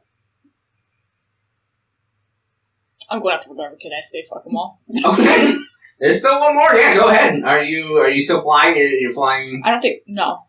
Can I run to him? Charge at him again? Another shoulder check? Oh, yeah. Go ahead and make me an unarmed check again. Or unarmed strike again. 19. Oh my god. He's running away, and you manage to, run right behind him and, shoulder check him like a freaking hockey pro. What is your damage? So it should be your strength plus your proficiency, I believe. That's 4. So yeah, it's enough to knock him down, but not enough to make him unconscious. So he is like on the ground, like looking back at you, like, "Please don't hurt me!" Oh, I'm hissing at him. Fena'Din? Dirt like hisses at him too. I don't think that killing children is appropriate. He's still alive. Oh. Unless he's weak. All of a sudden, you guys all hear from around you. You hear this like shrill whistling sound, and you see a number of people in armor like start to encircle you. Perfect! I was just getting ready to suggest we call a guard. This isn't just the guard. Oh. You look at the cloaks or the capes that are hanging off of most of them with the symbols painted on their armor. These are the Guardians. This is the elite force. I walk up to one, boldly. I'm and not they afraid of them. all level their spears on their shields at you guys. Hello. It's a pleasure. Halt! Lay down your weapons. I have a book. And, like, they're all, like, circled around all of you guys at this point in time, telling you to lay down your weapons. I'd like to file a report for stolen items. The Hrothgar male that was with you finally had caught up, but now he's encircled too, and he's just like... I look around at everyone holding their hands up, and I go, Except for me. Yeah. I'm not phased. I don't know what's going on. I feel like they've come to help me. Yeah, no, they're pointing their spears at you. I mean, it's fine. I am not offended. Hey, boys, not on the first date. And you see now, as accompanied along with many of the guardians of the city, there are a couple of clergy with them too. One of them is a summoner. She is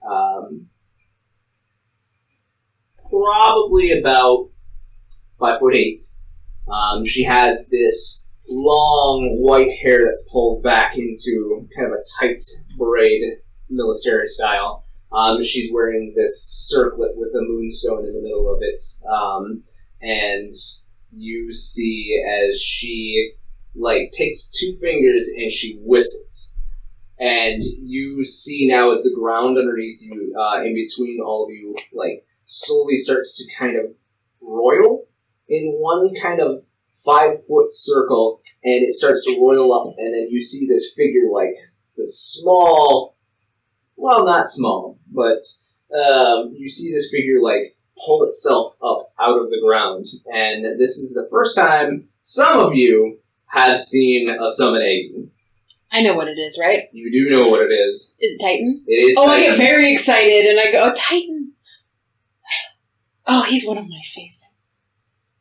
And she looks at all of you and says, "You're all under arrest for questioning." For what? Wait, I'm confused. We were stolen from. And she says, "We have questions for you all." I'll flag her down. Ma'am, I've got two over here. If you can send a constable to take them into the infirmary. And she, like, motions to one of the other clergy that is with them. You see this particular one is wearing a completely white robe with these red triangles on them, just along the borders there, and he comes over and he pulls back his hood, and you see he has these tiny little, like, deer-style horns coming from the sides of his head, and he has this whitish hair, and he, like, starts to heal these children, but as soon as he does, and they kind of like come around, you see them immediately get shackled by the guardians. Or you can do it here, that works too. They're not the ones who stole from me. As you point out, they put like shackles on your hands as well, and everybody Don't else. much care for metal. That's too bad. Lest you Insulting. would. The one that stole from me was a little rat child. He was wearing a pot on his head. She just kind of like rolls her eyes and she's like, "We'll get the questions Okay, but he took my horn. It's very important to me. This is unfair. Quiet. Otherwise, I'll have Titan here jail you. Oh, you don't want that. Titan is fierce. Okay. So, within this world, summoners have the ability to summon these creatures, and do their bidding basically based off of their training. But each summon is a little bit different, based on how the person perceives the summon. So this particular one, this particular Titan, if you will, it looks like a very well built individual with this short white hair, and you see he looks more humanoid than the one that you had seen your father summon before. My father's Titan had a flower crown. I made it for him. That's nice. Thank you. What's your name? I'm still shackled. I'm just being very polite. And she just kind of rolls her eyes and says, she whistles down a couple of carts and she says, everybody, in the carts for questioning. What are we being questioned about? Did you do something wrong? Probably. Oh dear. Including you, Inspector. Oh. Okay.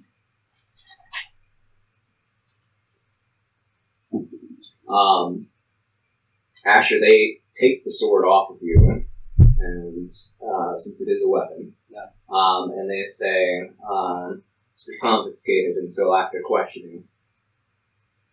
I would probably tell him it's for the Grandmaster? She has the letter. I what? That thing that the kid stole. The kid stole something? What? You found on the kid. I found something on the kid? Yeah. Did I? She?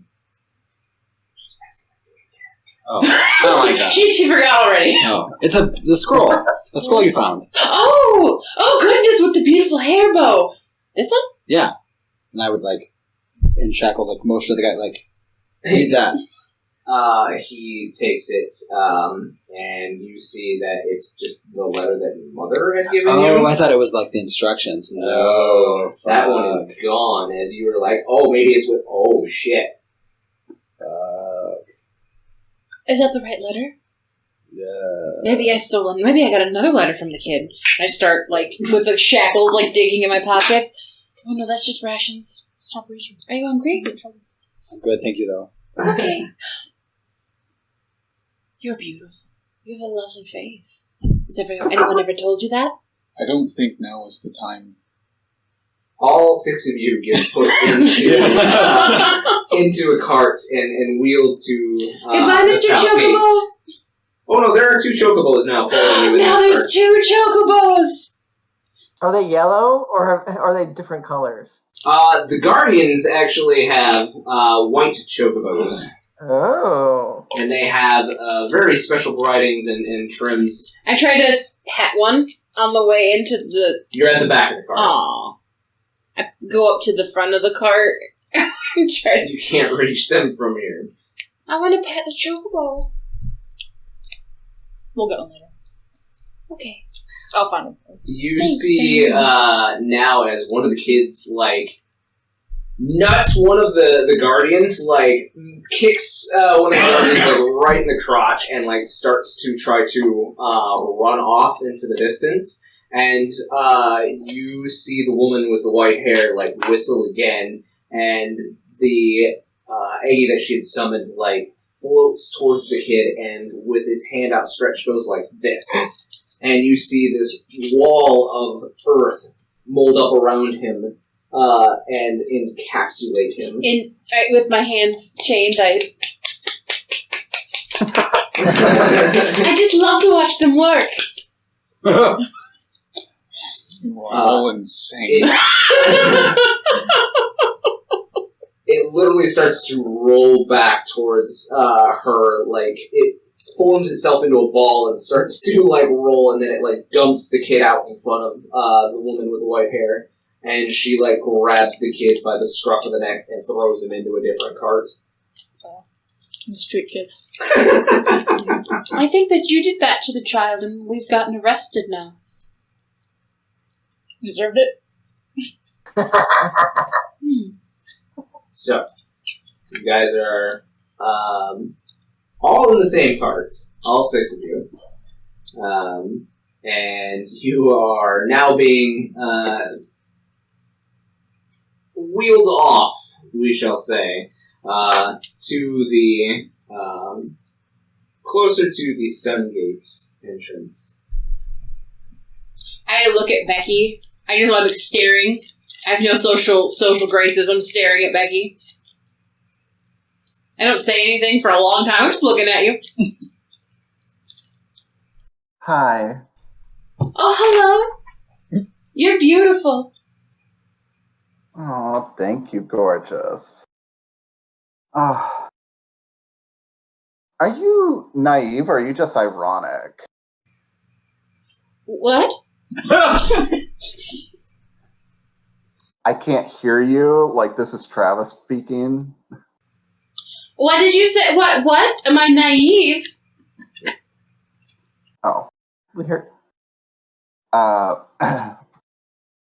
my god. You're so cute. I love you.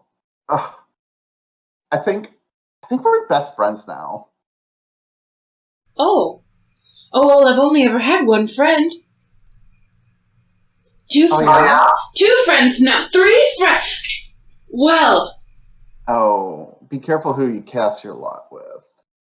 Well, I've been arrested with all of you, so we are all the same lot now. Yeah, why are we arrested again? I think Fena'Din punched a child. I did not attack children. I convinced them to stop. I'm confused why we're being arrested as well. They stole from us. Well, they stole from me. I really appreciate all of you helping. But... They stole from me as well. Oh. Did they steal from you? No. Why are you here then? Yeah, why are you here? Also, I was in the area. This is standard procedure. what's with the... The mask. Use the mask.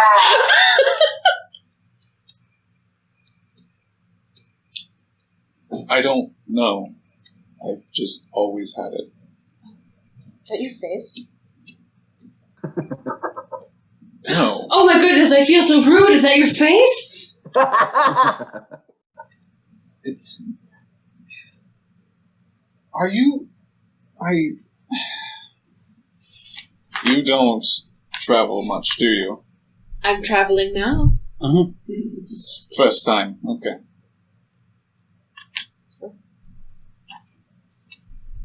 I mean, really, if you think about it, it's been at least 3 or 4 times because we've been traveling for a number of days. Don't think that's how that works. Why wouldn't it be? Every day You is were a new going to day. the same location? And every day is a new day of travel. All 4 And days? I change new locations every day. There are no woods here. There were woods before. Were you always going here? I believe so. I think that counts as 1 then. Well, Sorry. are you from this city? Are you both from this city? I am, yeah. Are there Yes. bears here? My Question. friend would like to wrestle a bear. It's an important question. She has a snake. I don't think that she's wrestled that, but she would like to wrestle a bear. I did wrestle a snake. That one? Yeah. Took it by his tail. Gotta whip that thing. That's how you kill them. No, that's how you take them. Oh, What have we... What I've been Have doing it we all gotten wrong. ourselves I wrapped usually up sing to into? them. Technically, I'm not I'm sure doing it what wrong, these but it works. things Oh, Crazy. okay. Oh my god. So While there's everyone's talking, I there's want not to try bears? and just, undo the shackles. Are you I just... have thieves' tools, apparently. Yeah, go ahead and make me a sleight of hand check. Is there people in the cart with us? Is it all of us? Is it like a paddy wagon? Natural 20 for a 22. So yeah, I mean, there's 2 guards sitting on. That's a natural 20 and tonight. there are guards on chocobos like behind. But they you can guys. they can see. There's a guy guards watching us. Oh yeah. Okay. Never mind. Yeah. Where are they taking us? Do you know? So yeah, you managed to unshackle yourself very. I toss him back to the guardian. Sitting in front. Yeah, whichever one. That'd be the closest one. Yeah. Yeah. You toss him up to the guardian. The guardian looks back and is like, Thanks, I don't need these. I'm coming with willingly. "Fine, whatever." Where are we going? No one's answered me. Where are we going? I hope it's the church. I need to go there anyway. You look. Everybody that's from the city. Well, the 2 of you. You look to the west and see the church spires, and then you look at her, and you guys are traveling southeast, and you're like, Yeah, that's not where we're going. That's back there. yeah, just like a gesture. Oh, where are we going? That way. They're taking us in for questioning. They explained that when they rounded us up. Well, yes, but lots of places are in.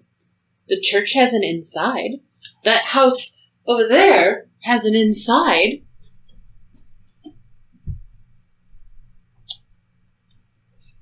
I'm not sure what this is for, so I can't really tell you exactly where.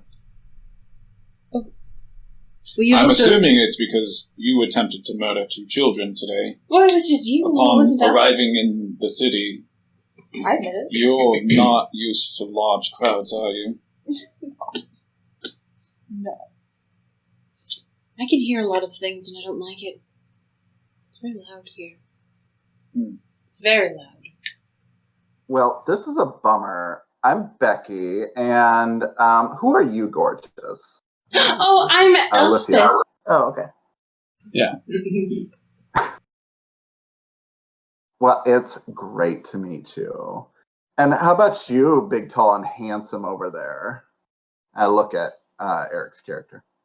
Oh, I'm Asher. Nice to meet you, Becky.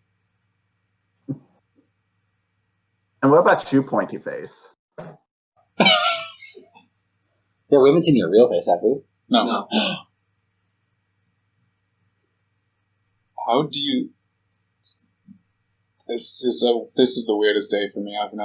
It's actually nice having people who don't know who I am. The only name I know is Marquies. Oh, okay. Mr. Marquies, are you Cool. important in this town? Is that why everyone knows who you are? Well, a lot of people have taken a liking to my investigations. What do you investigate? Death. Oh. She would have given me 2 very easy cases today. Are they dead? Did you kill them? No, I made sure she did not kill Oh, them. good. You're welcome. What about you? I look at Matt's character. As I look kind of around at all of you, and then I look at Becky for a little bit longer. I'm Milos, Novak. I kind of like half wave with my giant claws. I'm sure the shackles are like cutting off circulation because they're so big. They have a pair for you. They have a pair your size. Oh, cool. So they're not like cutting off circulation. Cool. But like I half wave. Do I have my quarterstaff just like? No, they've taken your weapons. Okay. They Cool. take my book? But half wave. Yeah. Nice to meet you, Ellie. Right? I caught that somewhere. It's Elspeth. Although Ellie does work. My father called me Ellie. It's a beautiful name. But did you happen to see another scroll like the one you Yes! found? I did. The child who stole my horn. He also had a scroll and a little blue. I think they're called materia. Oh. And something else. Your horn? Besides my horn. Is that it? Horn, materia, scroll. Okay. Yeah, I think that's it. Yeah. Well, that scroll is very important to me. I need to find that kid, whoever he is, but... Well, I gave his description to the authorities, so I'm sure they'll catch him at any moment. Sure. Yeah, I'm sure they will. She's new here, isn't she? Very condescendingly shake my head and look at the rest of them. She does not notice. Nope. I look at Din and say, What's that little fella you got there? Yeah. They don't have him shackled or anything, do they? No. Just floating around, just a little snake? Yeah, he's just kind of like, I imagine he like hangs out in your leathers like when he doesn't want to fly around, so. I imagine he just keep poking his head out, hissing at them all. Yeah. Like, fuck you guys. This is Dirk. Oh. He's not friendly. I think Dirk's incredibly friendly. We've bonded. Yeah. I don't know how you did that. Oh, animals like me. It just becomes the mics here. Animals like me!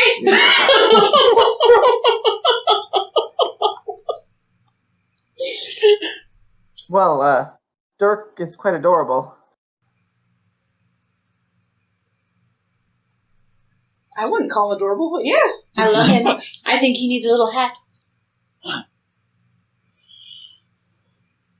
think so too. Dirk hisses. Better. Now he definitely needs one. Do you know of any hat shops for animals in town? I do believe there's the littlest pet shop over there. Oh, perfect! But we're going to prison. I've never been to prison. Marquies, you know you're not going to prison. You're just going to a questioning area. I hope they don't keep us long. I am on a very important mission. Oh, I think you'll be there for a very long time. Oh my god. I'm just kidding. You're only going in for questioning. Oh. Just answer their questions. Do they have lunch? Truthfully. Oh, we haven't ate yet. What? What? You're asking if they have lunch? Yeah, we haven't eaten yet. It's not... This isn't... How do you handle law in wherever you're from? Oh, I'm not really sure. I'm not sure what that means. It just works.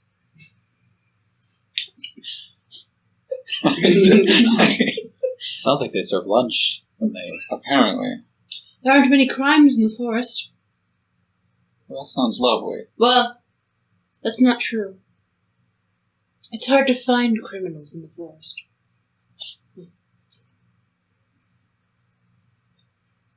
So, are you admitting to being a criminal? Is that? I don't think you should be open about that. I'm just kind telling of thing. you what I. I mean, you should tell the truth, but you shouldn't just outright say, "Oh, yes, I'm not. the breaking of I've laws." never killed anyone in my life. I'm just. There are more things stating, than murder that are crimes. She looks really concerned. Like she's looking at you. You're giving her a panic attack. She's looking really concerned. You see her thinking really hard about things, and she's like, "Oh no."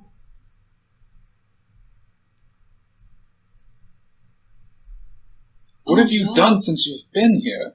Oh, nothing. Other than try to find the circus. By the way, was that in town? Do you know? I don't think they're in town anymore. That was a few weeks ago. You're saying there's no bears here. Yeah? There's no point in me being here. Why are you here? I do think there's a bear bar, though. It's around the corner from the littlest pet shop. It's called the Cubby Hole. Oh, shit. There are bears there? Cannon. There are bears at a place called the Cubby Hole. We should go. Next place. Yes. After Can you direct us there? It's around the corner. When we get out, we'll find perfect. it. Perfect. So, it's very dark in there, though. I don't know why it's so dark. Oh, that's all right. I can make lights. That's the mood. I don't know if they want that. Oh, we'll have to yes, ask you're first. right. Bears are very nocturnal. Yeah. It's true. They like the nightlife. They like to boogie. So you guys are pulled into a barracks-looking area through a small gate, and you're all told to dismount and taken inside, and you're all put in the same. It's not a cell. It's a table with chairs. You're not. They take the shackles off of you immediately. Thank you. Sure. You have very soft hands. Right. She gave you a compliment. Compliment her back. I like you as my hype guy. I like your ears. I like your ears. Thank you, I grew them myself. Everyone is complimenting my ears I today. might need a shirt that says I like your ears. Oh, man. I always thought they grew too big, too. And just like a silhouette of But it's a couple minutes before the woman with the white hair comes in and sits at the far side of the table, and she just kind of like rubs her brow a little bit as she sits down, and she says, I know a good herbal remedy for headaches.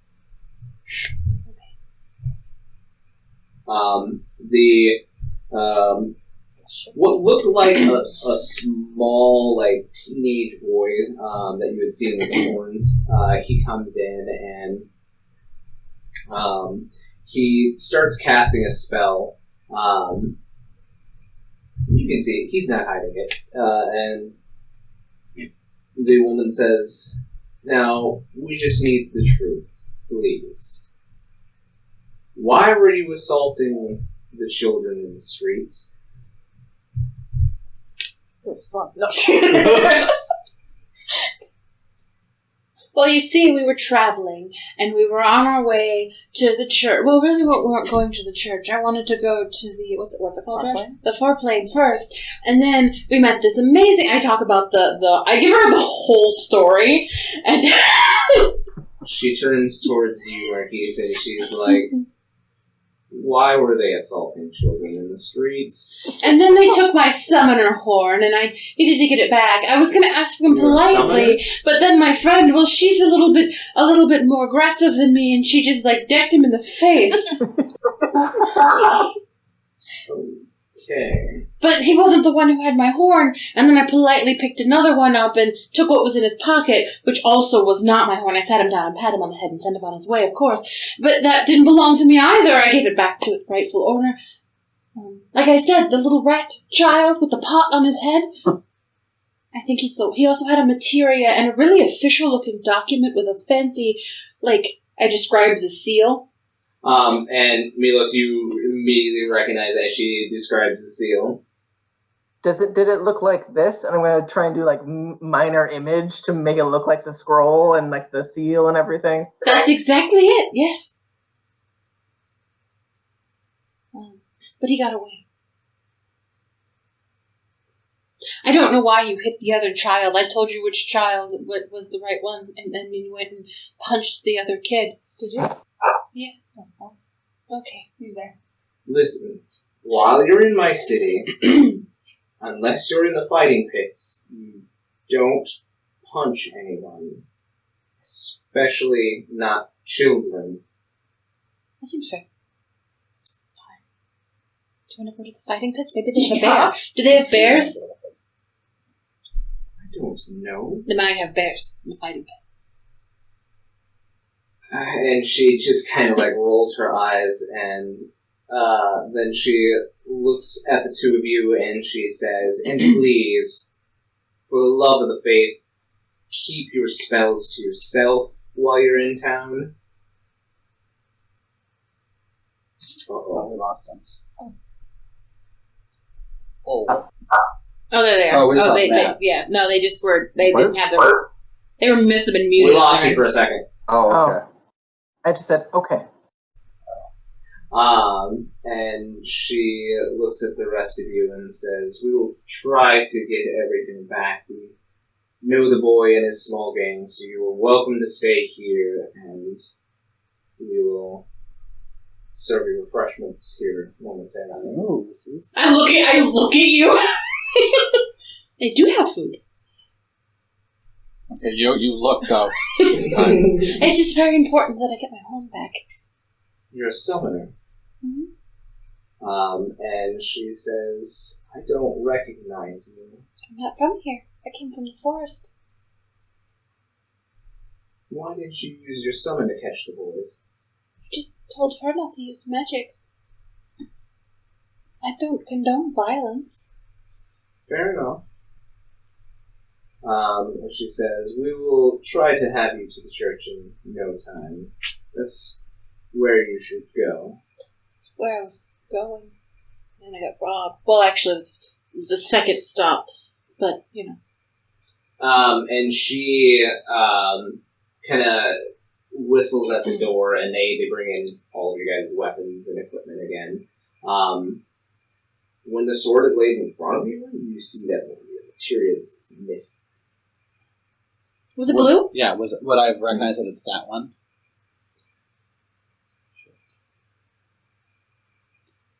That's a really nice sword. Thanks, my dad made this. Mm-hmm. And she stands up and she says, just wait here. I'm sure we can find your items again. I just pick up a finger sandwich and then pull the meat out of it and then start eating it. I give the meat to Dirk. They don't serve you sandwiches so much as they serve you like stew. Oh, I pick all of the beef chunk out of the stew. Sure, it's beef. And I just, all the meat chunk, and then I put it on a little napkin for Dirk. Dirk very hungrily snaps up the pieces. Damn, we are going to be best friends. So that is where we will end this episode. Dun, dun, dun, dun. Dun dun dun!